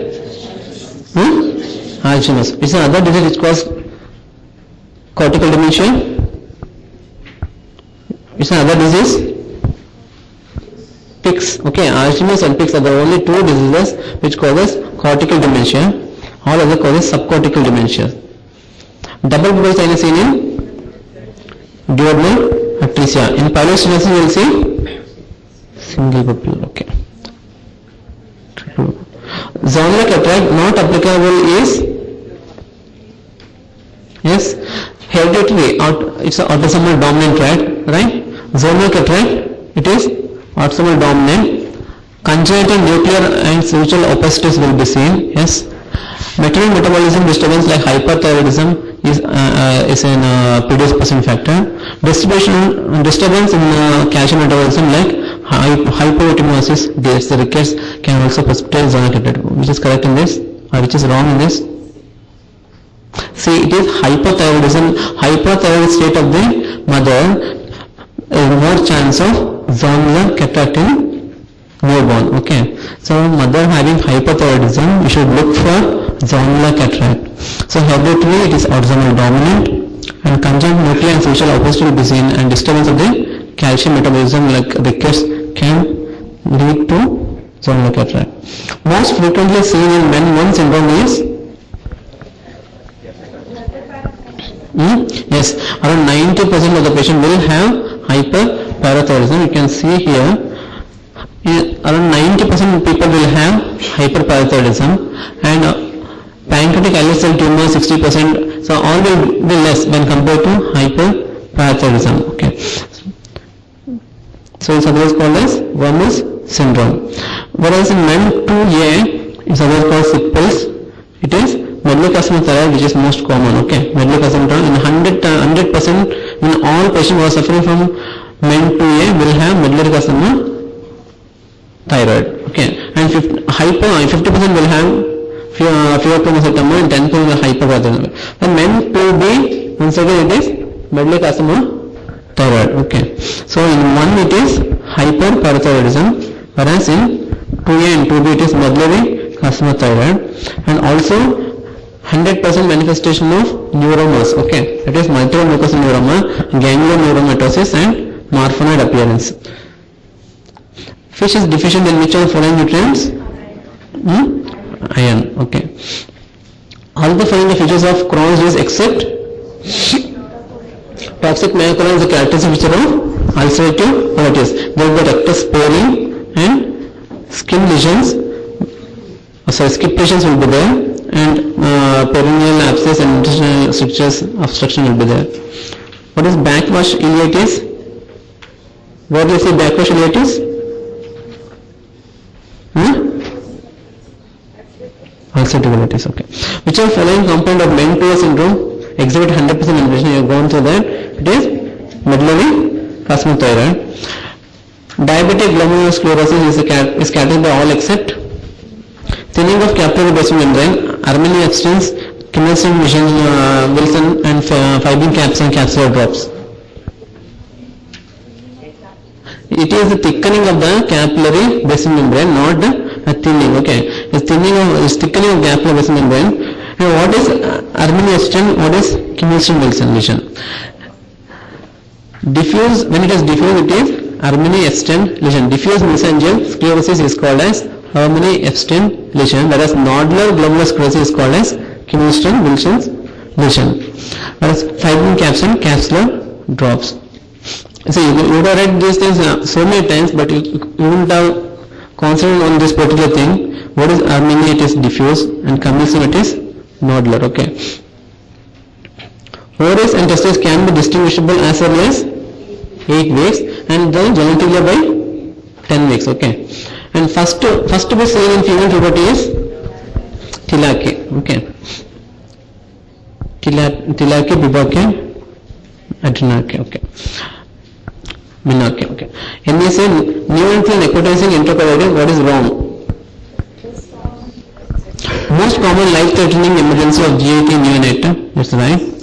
Common IUGR babies. Distal ileum and proximal colon are the more commonest site to be involved. Less common in infant fed breast milk. More common in infants which are fed with breast milk. Which is the best answer here? So best answer, which will, if you want to go for one single answer, which is best? What about B? More common in is preterm. Okay, it is not in IUGR.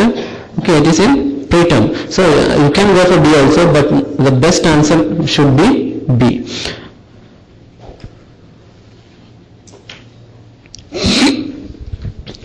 Intracranial tumor not required. Okay, next one.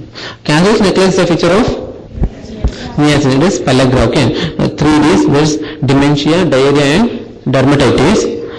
And symptoms of anorexia, vomiting and all this in there. There will be lesion which resembles the necklace. Okay, the sun exposed area will have a lesion. So that is called as Cassell's necklace. Okay.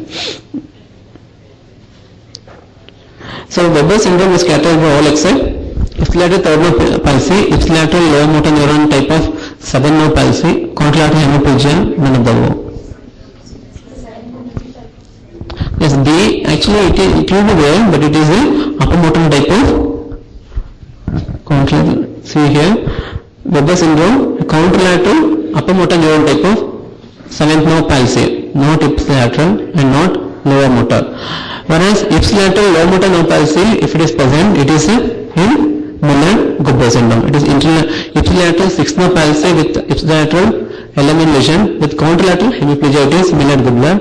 Whereas Weber's it is ipsilateral third nerve with contralateral UMN seventh with contralateral hemiplegia.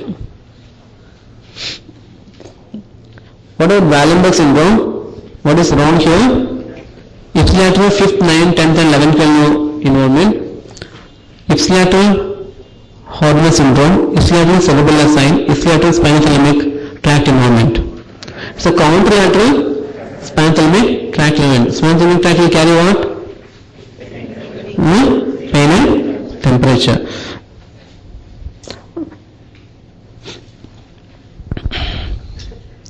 Treponema disease, Bejel is caused by endemicum. Okay, so we can remember bend, B and the bend, Bejel will cause.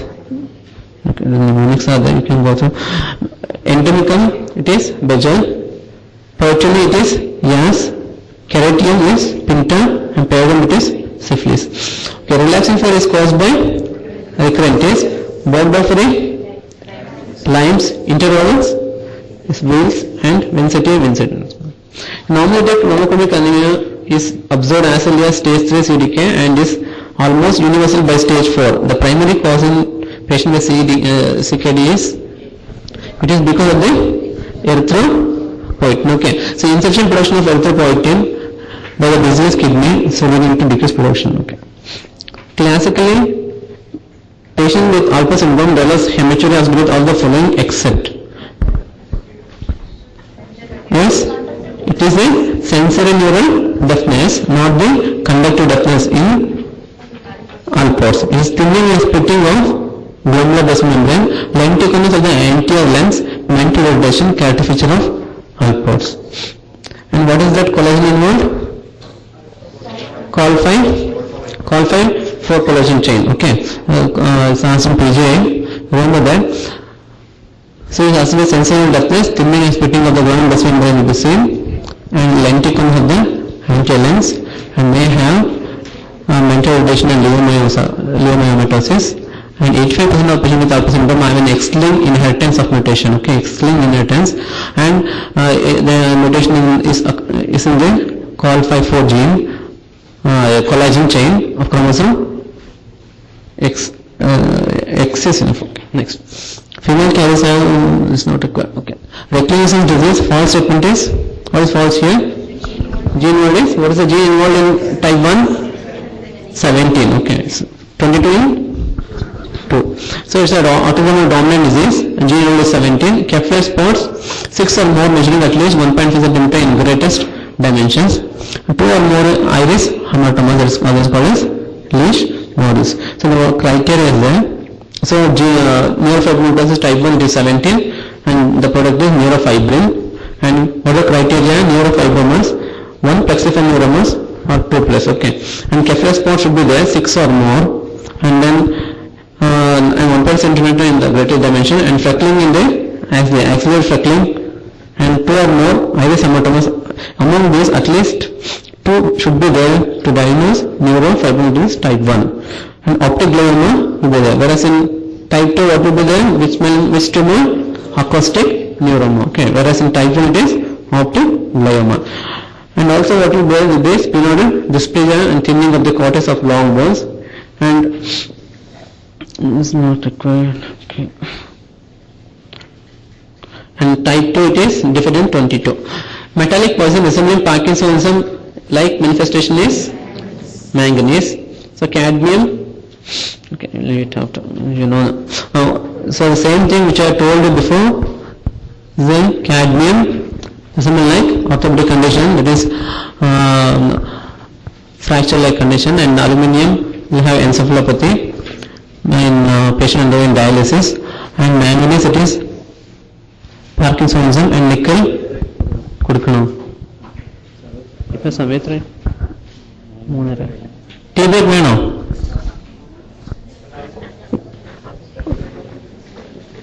how many questions over? One?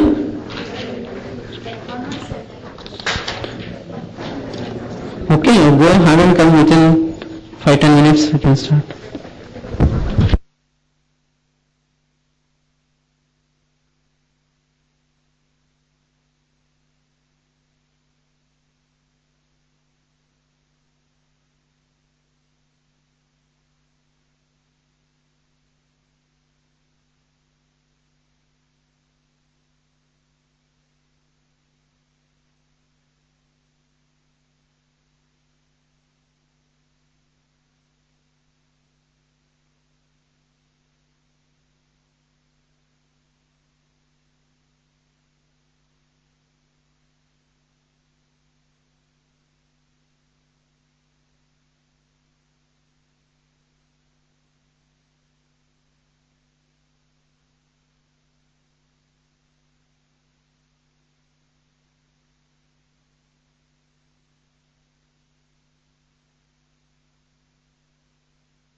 we'll start.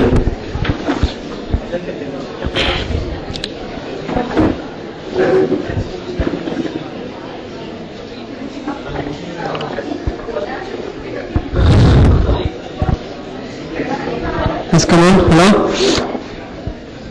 That question number 51, actually it is, I got confused, it is saturated, okay, it's not unsaturated. The question actually should be which are following highest amount of saturated fatty acid is present in corn oil, okay. So it is not unsaturated, unsaturated it should be soybean or safflower, okay.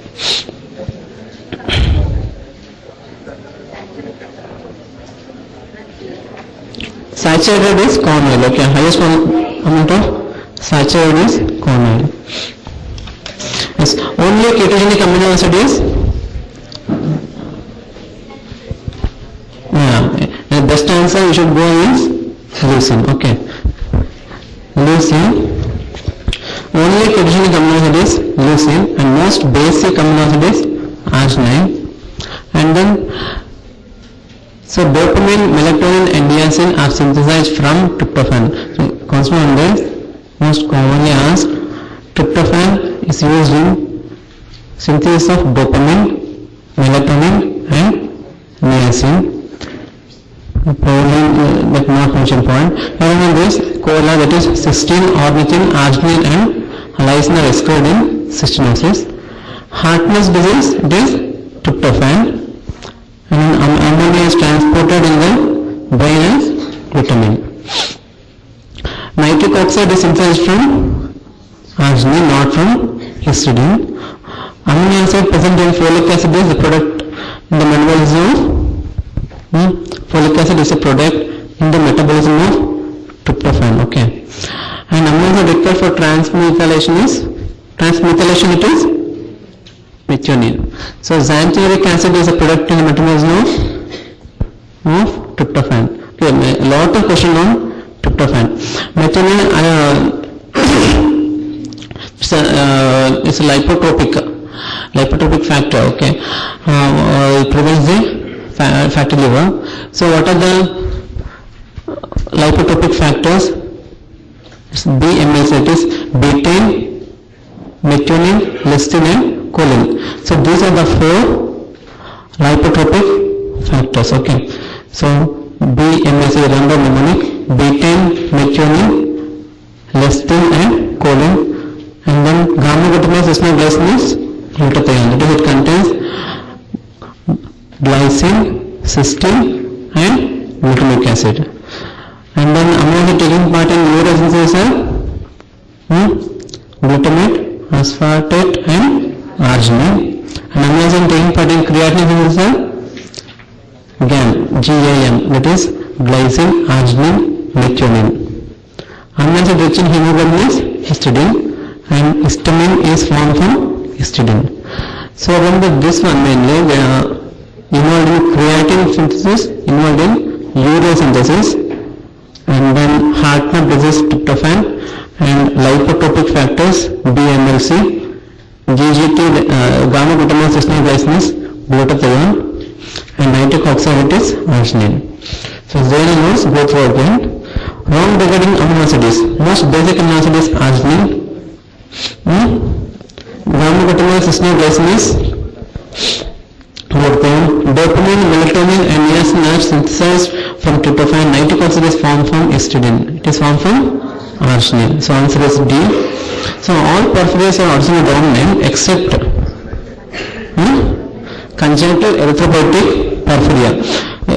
All other are autosomal dominant.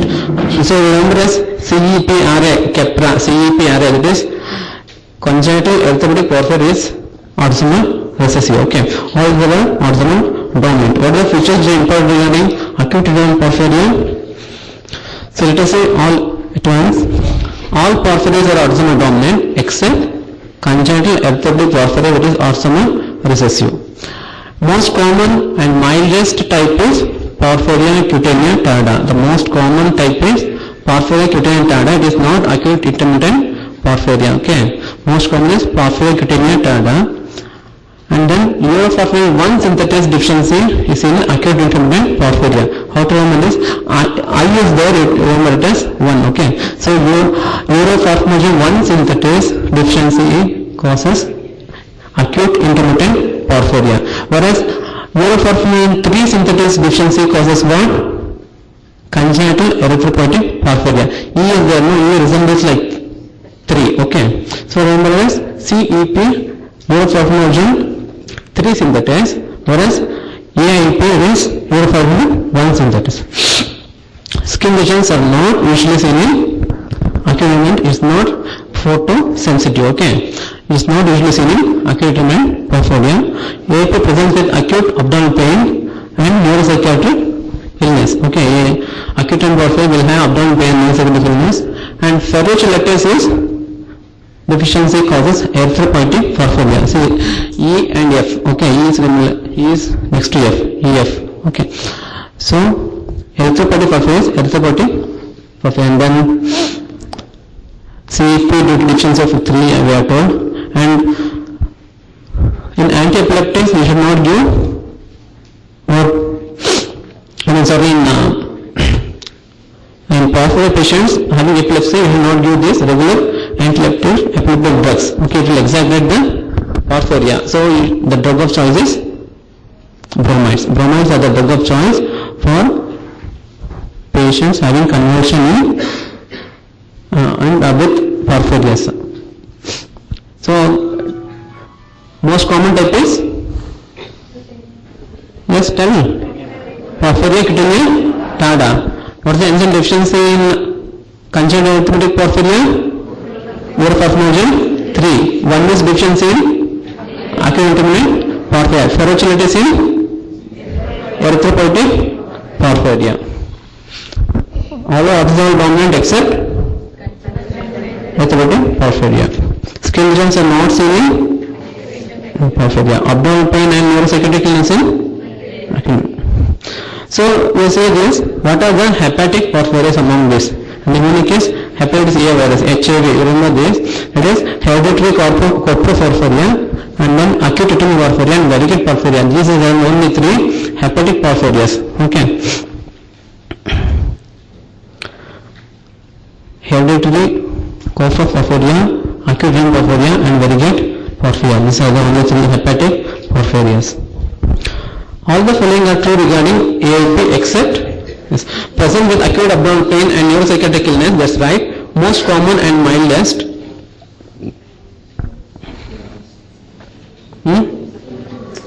Uroporphyrin 1 synthetase deficiency, skin lesions are seen or not seen. Which is most common, most mildest. What's the paper you use the same thing? Question number?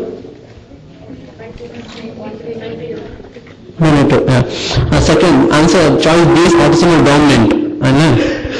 It's not, that's not the choice. B is autosomal dominant. C is uroporphyrin 1 synthetase deficiency. Skin lesions are seen. Skin lesions are not usually seen. Okay, that's not correct choice. Okay.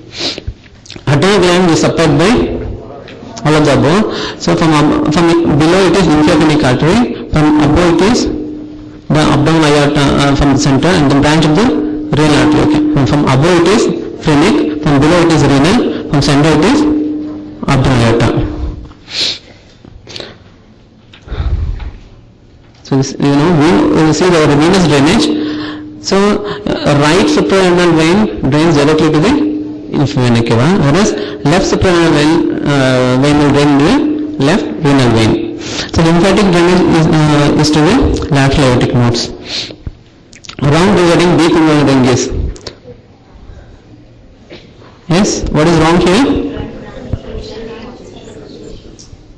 An opening in the transverse subdominal muscle, 1.2 cm above the midinguinal point, immediately lateral to stem of the inferior epigastric artery, none of the above. Answer is A, it is in the fascia transversalis, not in the transverse abdominis muscle, okay, it is in the fascia transversalis. 1.2 cm above the midinguinal point, immediately lateral to the stem of inferior epigastric artery, immediately will be the direct inguinal hernia.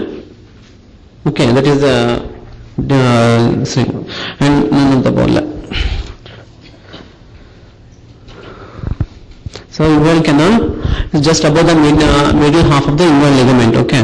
And length is 4 cm from deep inguinal ring to superficial inguinal ring. Deep is it's an opening in the fascia transversalis, whereas superficial inguinal ring is an opening in the external oblique aponeurosis. And basal triangle is formed by the pubic crest, and immediately lateral to stemmus inferior recurrent.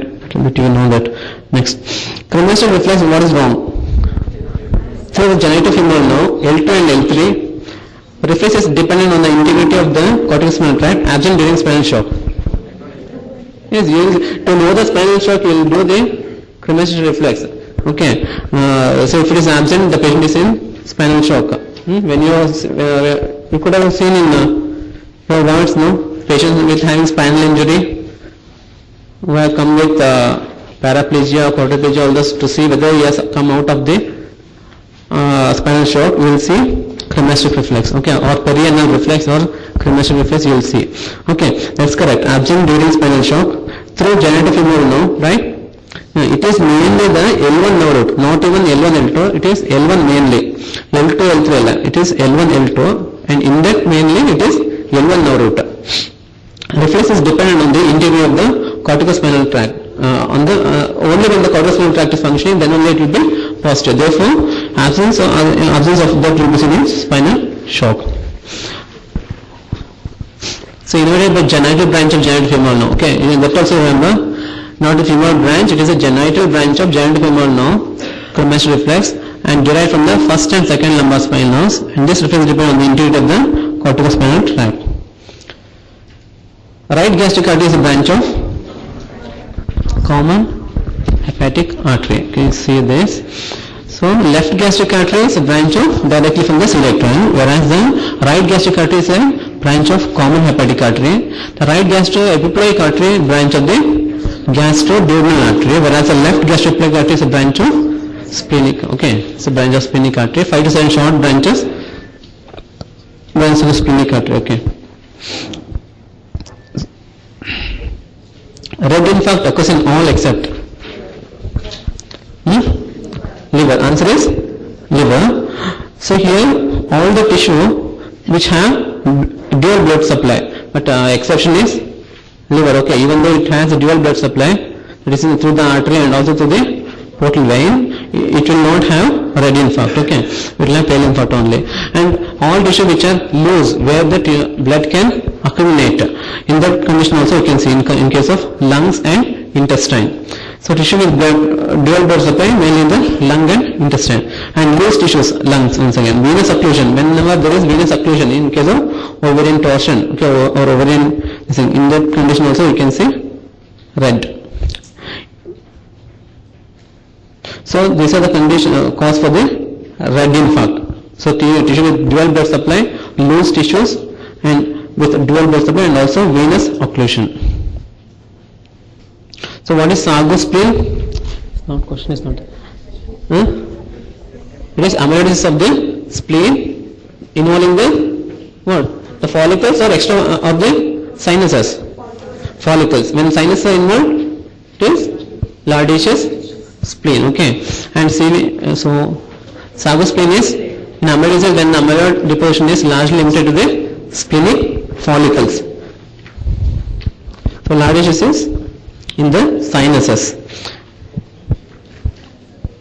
So answer is A. So Sago spleen is in amyloidosis when amyloid deposits in the large limited to the splenic follicles. If it is limited to the sinuses, it is the Lardisius spleen.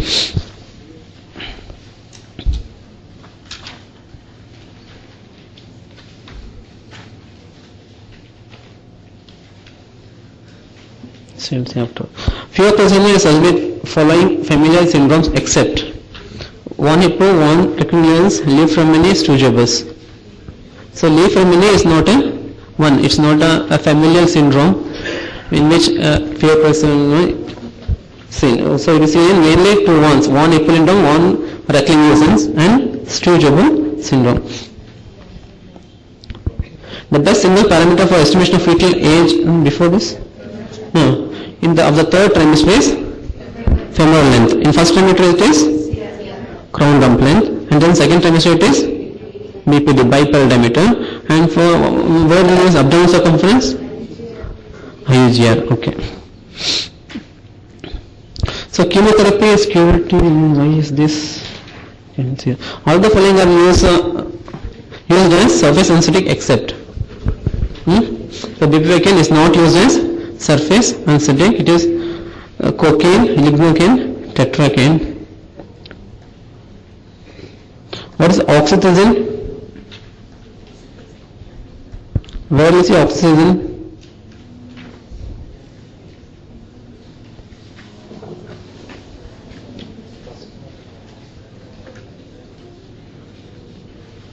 Okay, next time you tell me. Whether it will be seen in any antacids? Oxytocin. Okay, next time we'll add a question on that. A 10-year-old boy developed hoarseness of voice following an attack of diphtheria. On examination, his right vocal cord was paralyzed. Treatment of choice for paralyzed vocal cord will be, so it is infectious, it will recover. You wait for spontaneous recovery of the vocal cord. The current treatment of choice for a large antrocoinal polyp in 30-year-old man is, it is endoscopic sinus surgery. Yes. Even though if it is large.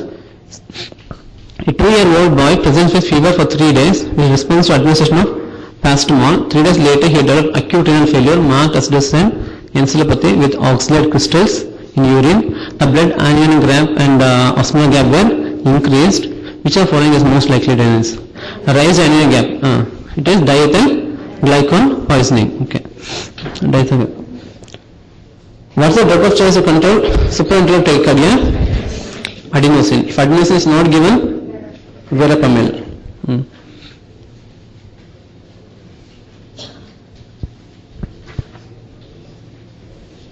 Wrong match regarding the muscle relaxant is shortest acting non-depressive muscle relaxant is mivacurium. That's right.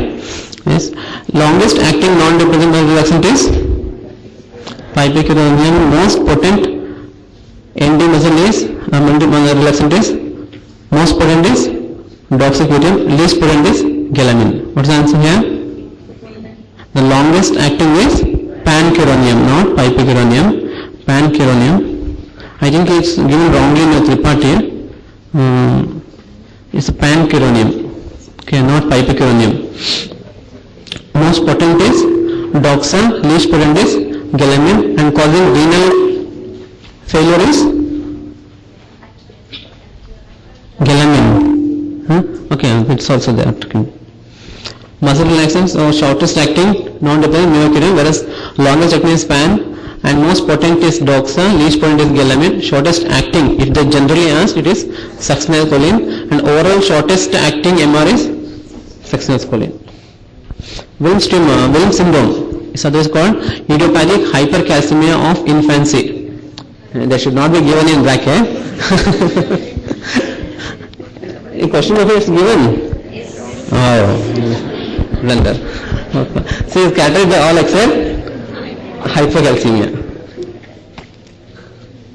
So it's a condition in which there will be hypercalcemia with congenital developmental defects, mainly supravalvular aortic stenosis. Okay, very commonly it has appeared. It's a supravalvular aortic stenosis. Mental retardation with elephant faces is Wilms syndrome. Plumbism, what is wrong?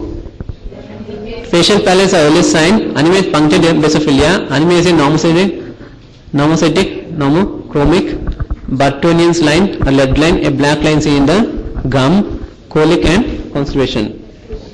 Answer is? Anemia is mycocytic, hypochromic. Okay, it's not normocytic, normochromic. Acute poisoning, signs and symptoms. What are the signs and symptoms? Then there will be an astringent metallic taste in the mouth and burning pain in the throat, abdominal pain, abdominal and vomiting, diarrhea will be there. Stool is dark in color, hydration and circulation failure will be there.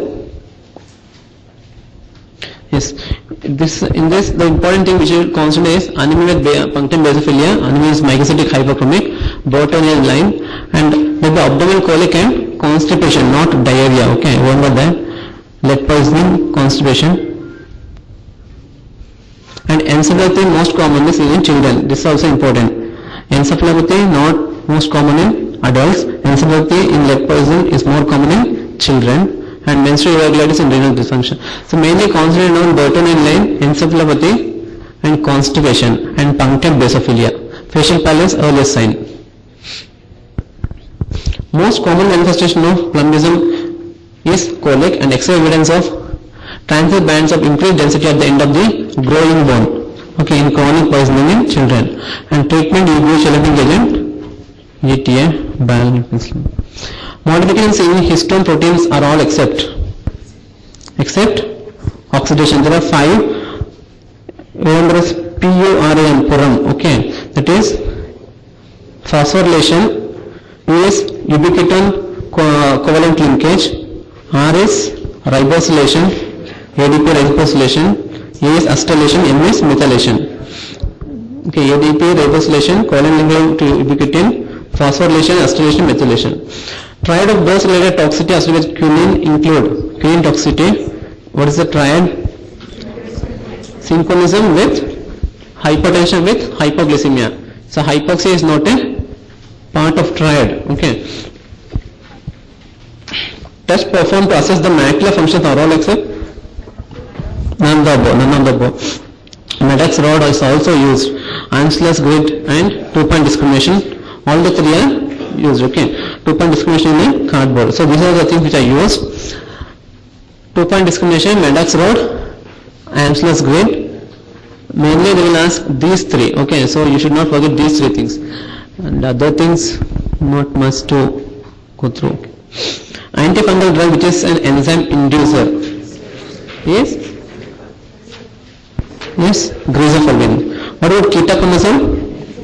Enzyme inhibitor. So antifungal is an enzyme inhibitor is ketoconazole, and enzyme inducer which is an antifungal drug is greazophulvin. So you can see this. What are the enzyme inducers? You should by heart this. Inducers: barbiturate, phenobarbital, rifampicin, isoniazid, chloral hydrate, phenylbutazone, greazophulvin, DDT, alcohol, cigarette. So antibiotic, if you say this, rifampicin, and then antifungal if you say greazophulvin, then poisoning like chloral hydrate, DDT, alcohol, cigarette, and phenobarbital. Okay. Anti-epileptic is phenobarbital. Like that you remember. And anti-epileptic is phenobarbital. Like that. Antitubercular rifampicin. Enzyme inhibitor.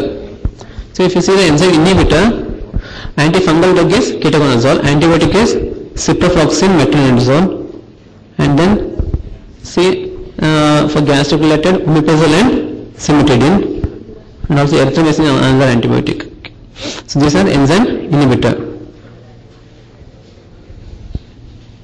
What are the autoinducers?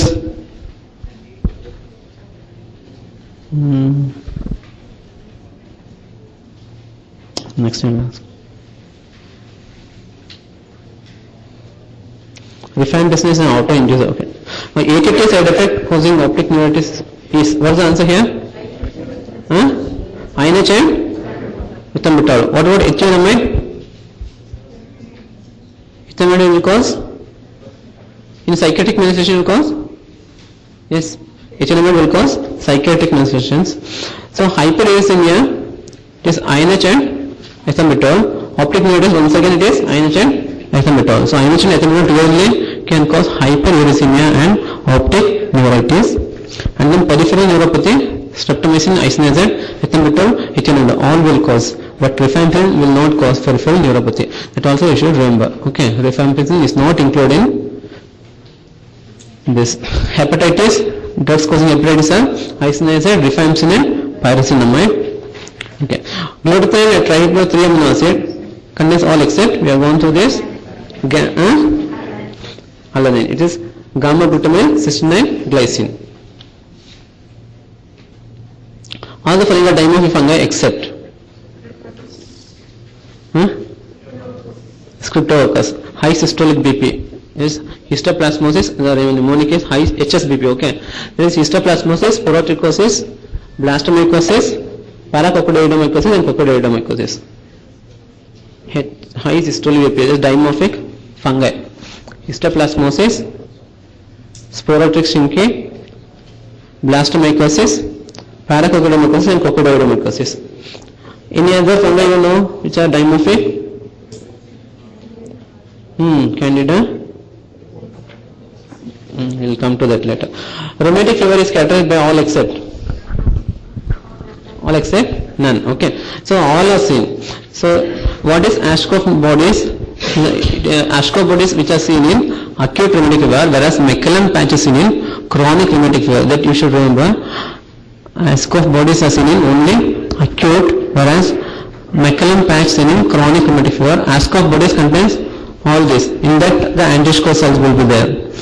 So histiocytes, Ashkoff, giant cells, lymphocytes, plasma cells and fibrous collagen.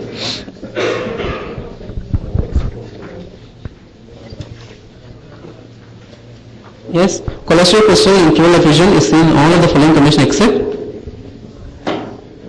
malignancy. Okay, so malignancy is not a cause. Most commonly it is hypothyroidism, tuberculosis and rheumatoid arthritis.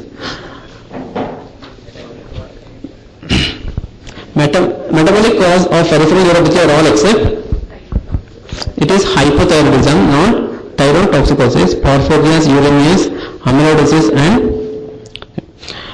so what are mainly it is diabetes mellitus, porphyrias, uremia, amyloidosis, vitamin 1, 6 and 12 deficiency and hypothyroidism.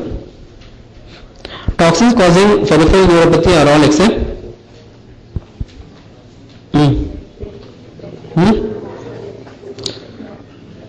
see here. So heavy metals like lead, arsenic and mercury. Okay, lead will cause, arsenic will cause, mercury will cause, whereas cadmium will not. Okay, so drugs like isoniazid and nitrofurantoin, alcohol and heavy metals, that is lead, arsenic and mercury along with gold. Okay, so you can remember glamour if you want. Okay, so gold, lead, arsenic and mercury. Typically subependymal region showing this canal dripping appearance is characteristic of tuberous sclerosis. Canal dripping appearance especially in pediatric group canal dripping. Okay, so once again it is autosomal dominant. There will be neurocutaneous, it's a neurocutaneous syndrome, typically subependymal. It's a canal dripping appearance. Infant spasm can cause, it's called myoclonic epilepsy, and Ashley spots, these are the hypopigmented skin lesions. Childhood generalized seizures, adenoma sebaceum. Okay, adenoma sebaceum comes later. Okay, see this Ashley spots in infants, and then comes the adenoma sebaceum, which is in childhood. Okay, and others like hamartomas kidney, angiomyopathy of lung, Mulberry tumor in retina, and rhabdomyosarcoma of heart. So remember these tumors, they will just alter it into heart and kidney, like angiomyolipoma of heart, rhabdomyoma of kidney, like that they will alter it. Okay, just concentrate on those also. Wilms tumor is associated with all of the following except it's associated with all of the following. Wilms tumor is associated with mainly this is a Dense-Dash, Beckwith-Wiedemann syndrome and Vagus syndrome. Okay, and also aniridia and hemihypertrophic. Receptor for ICAM and VCAM is integrins, which P-selectin, E-selectin will act through that. So here we see, you should concentrate on this endothelial leukocyte adhesion molecule, this LAM. So divided into selectins, integrins, immunoglobulin-like molecule and mucinous like glycoprotein. So selectins, it includes P-selectin and E-selectin. P-selectin is found on platelets and endothelium. Okay, platelet, P for P, platelets and endothelium, whereas E is found on the endothelium only. Okay, so above will bind to sial Lewis X chromosome or X receptors of the leukocytes, through that it will act, whereas integrins is a receptor for ICAM and VCAM. You should read Robbins clearly with the diagram, it is explained. So immunoglobulins like molecule will act through this ICAM VCAM, and mucin like glycoprotein is glycam 1. You just go and read today only. Okay. Paraneoplastic syndrome associated with bronchogenic carcinoma can lead to all of the following except be seen, but if you want to pick up a answer, so which one will go for? It is hypernatremia. Okay, usually it will be hypernatremia. It will cause SIADH and cause hypernatremia, whereas hypernatremia can also occur, Cushing syndrome, and then hypercalcemia because of calcitonin production, and then hypercalcemia because of hyperparathyroidism or parathyroid-related polypeptide. Okay, whereas hypernatremia is rare when compared to hypernatremia. So better option is hypernatremia. Yeah. Chemotherapy is curative in all of the above. Choriocarcinoma, whatever. In choriocarcinoma, Hodgkin's lymphoma, diffuse large cell and high grade lymphomas, CA testis, some case of acute leukemias and embryonal rhabdomyosarcoma. These are conditions where chemotherapy is curative. Putrefaction is delayed in poison due to, yes, all of the above. It is Naxomica, zinc chloride and arsenic. You just by heart these things. Herd immunity is not vital in tetanus. And metal antibodies are not protective in pertussis. Okay, metal antibodies are not protective in pertussis, so that in fetus between 6 months also get infected with pertussis. Chandler's index, average number of hookworms eggs per gram of feces. It may be regarded as potential danger if it is. Yes, should answer this. Yes, below 200 it is normal, okay, and 200 to 250 it is a potential danger, and 250 to 300 is a public health problem. Above 300 so minor public health problem and important public health problem. So below 200 is not much significance, whereas 200 to 250 potential danger, 250 to 300 minor public health problem, and 300 and above important public health problem where should take action. So this is the average number of hookworm eggs per gram of feces for the entire community. A test used to detect the inadequate pasteurization is phosphatase test. So phosphatase test to check the efficacy of pasteurization. To check the efficacy of pasteurization, it is the phosphatase test. Standard plate count, it is for the bacteriological quality of the pasteurized milk, and coliform count to know the improper pasteurization or post-pasteurization contamination. After pasteurization, if there is any contamination or improper pasteurization, you use coliform count. So each is having its own importance. Phosphatase test for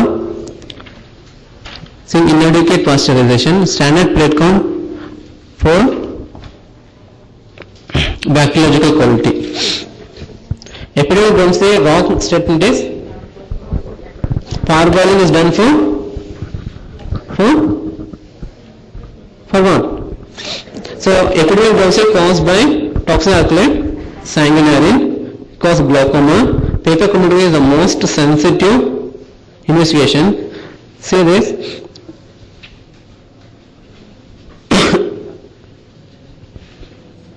So you do nitric acid test and paper chromatography for detecting this. On that most sensitive is paper chromatography. So parboiling is done for what? Latherism for Kesari Dala. See, active intolerant is BOA and Kesari Dal is the pulse used for 2 to 6 months. It can cause latherism. Neurolatherism is caused by spastic paralysis again. So most common in young men 15 to 45 years. The vitamin used in latherism is vitamin C, and toxin can be removed by parboiling or steeping method. So vitamin used in prevention of control of latherism is vitamin C. Enzyme containing copper are all except duodenum peroxidase contains selenium. So tyrosine oxidase also is there. Cytochrome oxidase, amino oxidase, tyrosinase, superoxide dismutase and tyrosinase. Okay. You can remember as copper cast. Okay, copper cast, CST, that is cytochrome oxidase, amino oxidase, superoxide dismutase and tyrosinase. Copper in these enzymes. True regarding thyroglossal cyst is can move vertically, not sideways. Congenital is present by 18 to 36 months. Lined by pseudostratified squamous epithelium. Thyroglossal fistula is never congenital. It is lined by pseudostratified squamous epithelium. Is right. It's never congenital. That's right. Only when you do it is mainly iatrogenic. Most commonly, it is thyroglossal fistula is iatrogenic. It is not by 18 to 36 months. It will appear very late, around after 18 years. Okay. Usually, it will not be seen before 15 years. It's a very late manifestation. 18 to 36 years, not in the months. It's from the remnant of thyroglossal duct and foramen cecum to isthmus, and subhyoid most common. Okay, subhyoid is the most common. Just remember that.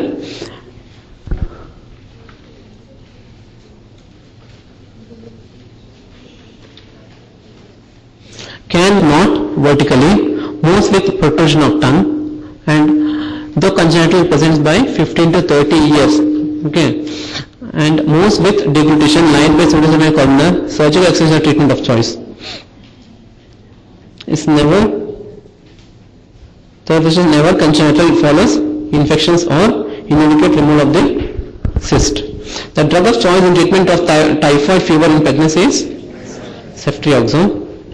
False regarding urinary bladder carcinoma is commonest tumor of urinary bladder is transitional, that's right. Commonest tumor of urinary bladder in childhood is rhabdomyosarcoma. Most common symptom of renal cell carcinoma is hematuria. Most common bladder carcinoma is cystosomiasis is squamous cell. So, in Wilms tumor, it is mass in abdomen, whereas in this one it is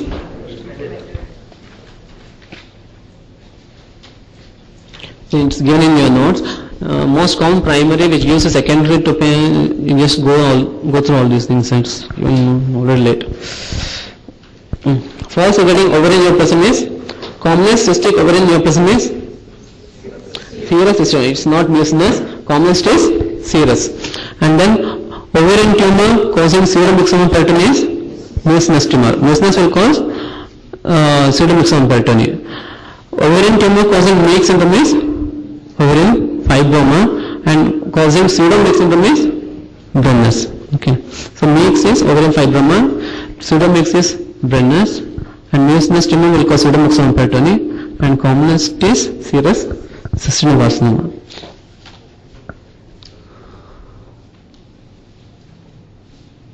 Okay, everything is there.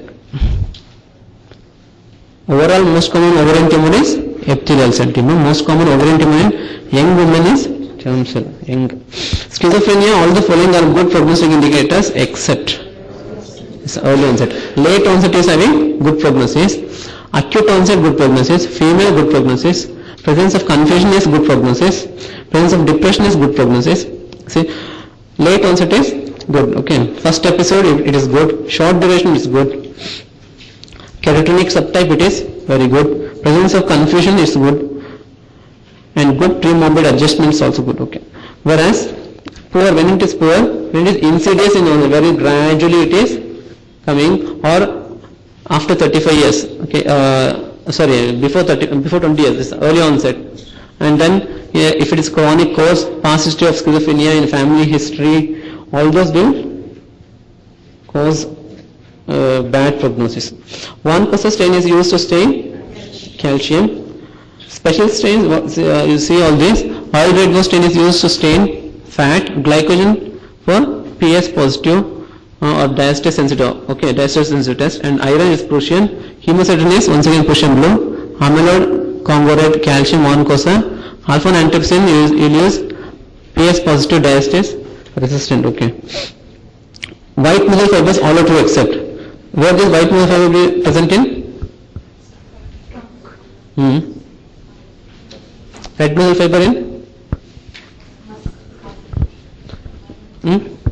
The total muscle fibers, white muscle fiber and red muscle fiber. White muscle fibers are present in the, for fast action which one is required? White, okay. So trunk means it will almost, it is the one which will give, it's a slow action, so it will stand for long period, so it is red muscle fiber, okay. Whereas in the eyelids, tip of fingers, it's all those having white muscle fibers, so these will undergo fatigue very early, because you see this question you come to know, is fast switching muscle fibers having low amount of mitochondria and myocardium, excessive reliance on oxidative phosphorylation. Contractions are unsustainable and can only be achieved for short bursts of fatigue, and it fatigues easily. It is low reliance on oxidative phosphorylation. So red muscle fiber will have excessive reliance on oxidative phosphorylation. See, it's not given. Yeah. Fast switch muscle fibers having low amount of mitochondria and myoglobin, and it uses mainly glycolysis to generate large amount of force in a short period of time. So when it continuously when it utilizes glycolysis, what happens? It will undergo anaerobic metabolism, and that's why patient will undergo fatigue early. Okay. Unsustainable and can only be achieved for short bursts, fatigues early. Whereas red fibers signal reliance on oxidative phosphorylation, force builds up, take time, and maximum force is lesser than that of the fast twitch fibers, okay. And the high amount of mitochondria will be there here. Tendons and xanthomas are seen in familial hypercholesterolemia, okay. So see this by heart, okay. Familial lipoprotein lipase deficiency will have eruptive xanthomas. Familial hypercholesterolemia will have tendon xanthomas. Familial lipoproteinemias will have Palmer and Tibro eruptive xanthomas. Combined hyperlipidemia will have eruptive xanthoma. You write down and put it on your wall and read daily, okay. Then only it will stay. Female hypercholesterolemia will have tendon xanthomas. Female hyperlipoproteinemias, Palmer and Tibro eruptive xanthomas. Combined hyperlipidemia, eruptive xanthomas. Cetuximab used in? What about GIT?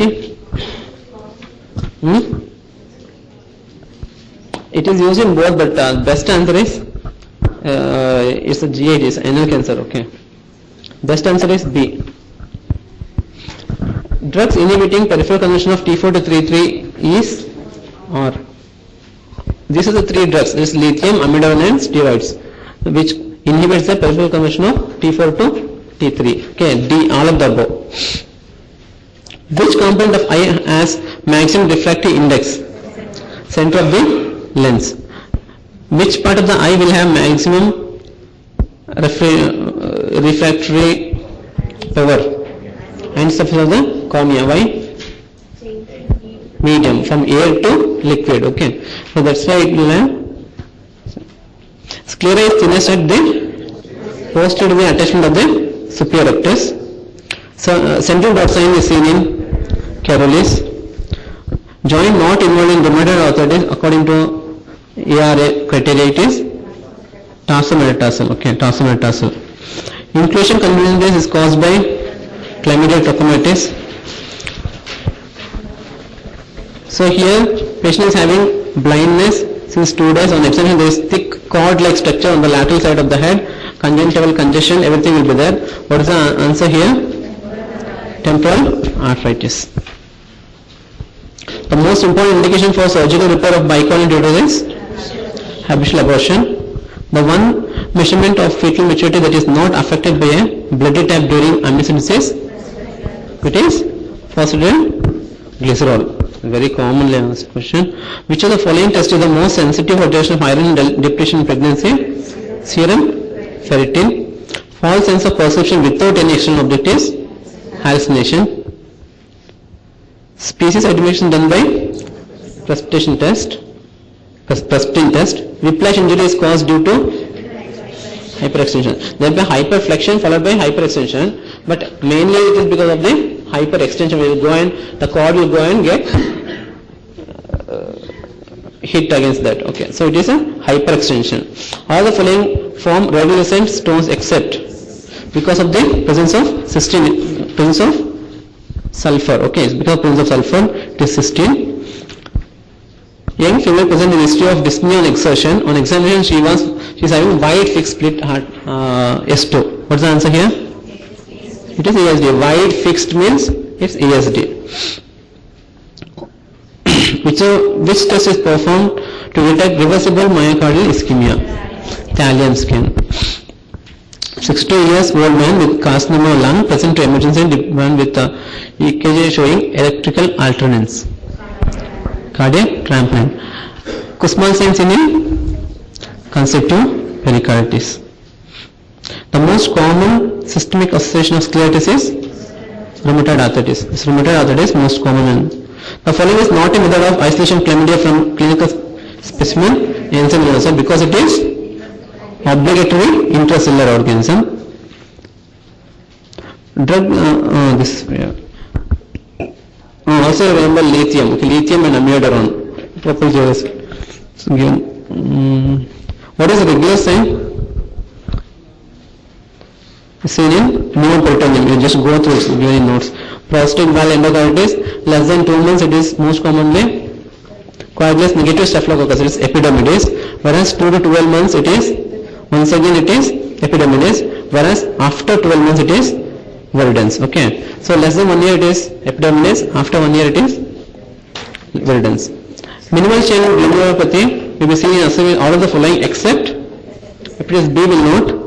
Okay, so most common causes are mostly it is endopathic. Okay, and in associated systemic disease mainly drugs induced, this NSAID, rifampicin and interferon alpha, and Hodgkin's and HIV. Hepatitis will not come. Hodgkin's and HIV. This one, human development index is measured by all except none of the above. Yeah, it is at birth. Okay, it's longevity, it's life expectancy at birth, and then knowledge and income. Which of following best represents a ranula? It is a cystic swelling in the floor of the mouth. It is a retention cyst of the minor salivary gland. It presents as a translucent bluish swelling in the floor of the mouth and lying on one side of the midline. No, it is not a midline, on one side of the midline. And when the cyst enlarges to present in the neck, it is known as a plunging ranula or deep ranula. And excision and mass suppletion treatment of choice. The most common pure malignant germ cell tumor is dysgerminoma. In ear surgeries, commonly used objective piece of microscope piece of focal length 250. Okay, you see this for ear surgery 200 to 250, for nose and paranasal 300, for larynx 400. As you come down, it increases ear, nose, larynx. Okay, like that you remember 200 to 250, 300, 400. If the blood pressure is 120 over 90 millimeters of mercury, and the pulse rate is 80 beats per minute, mean arterial pressure is 100. So what is the pulse rate then? To make you confused. So how will you calculate it? Yes? SPP? 1/3 of systolic blood pressure plus 2/3 of there are 2 types of formulas. You tell any one.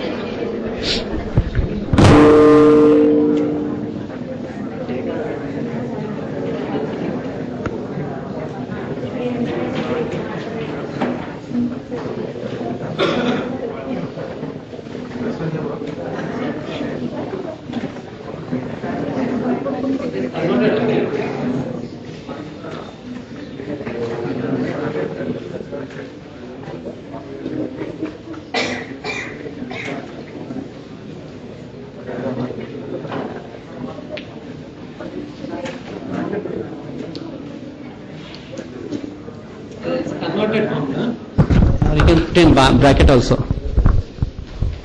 Turbulence of blood flow is increased when? Yes, Reynolds number is increased. So Reynolds number, turbulence depends on Reynolds number, and Reynolds number is directly proportional to the diameter. Okay.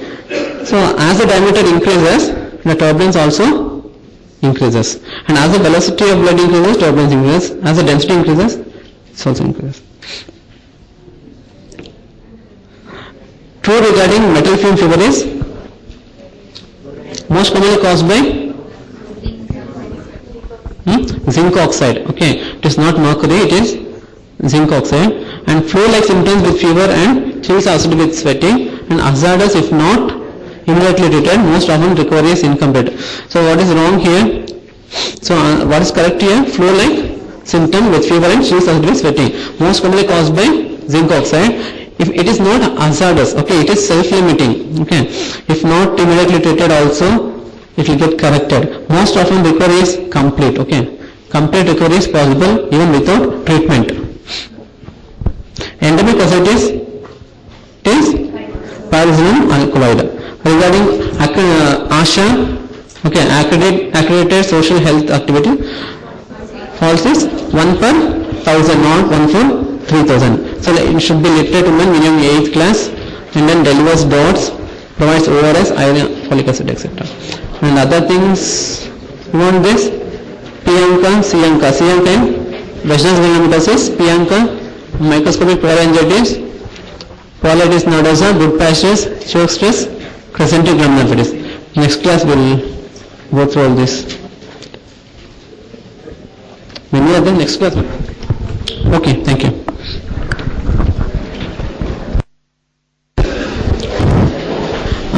Next exam we will conduct based on 7 and 8. Okay, completely on 7 and 8. You read and come.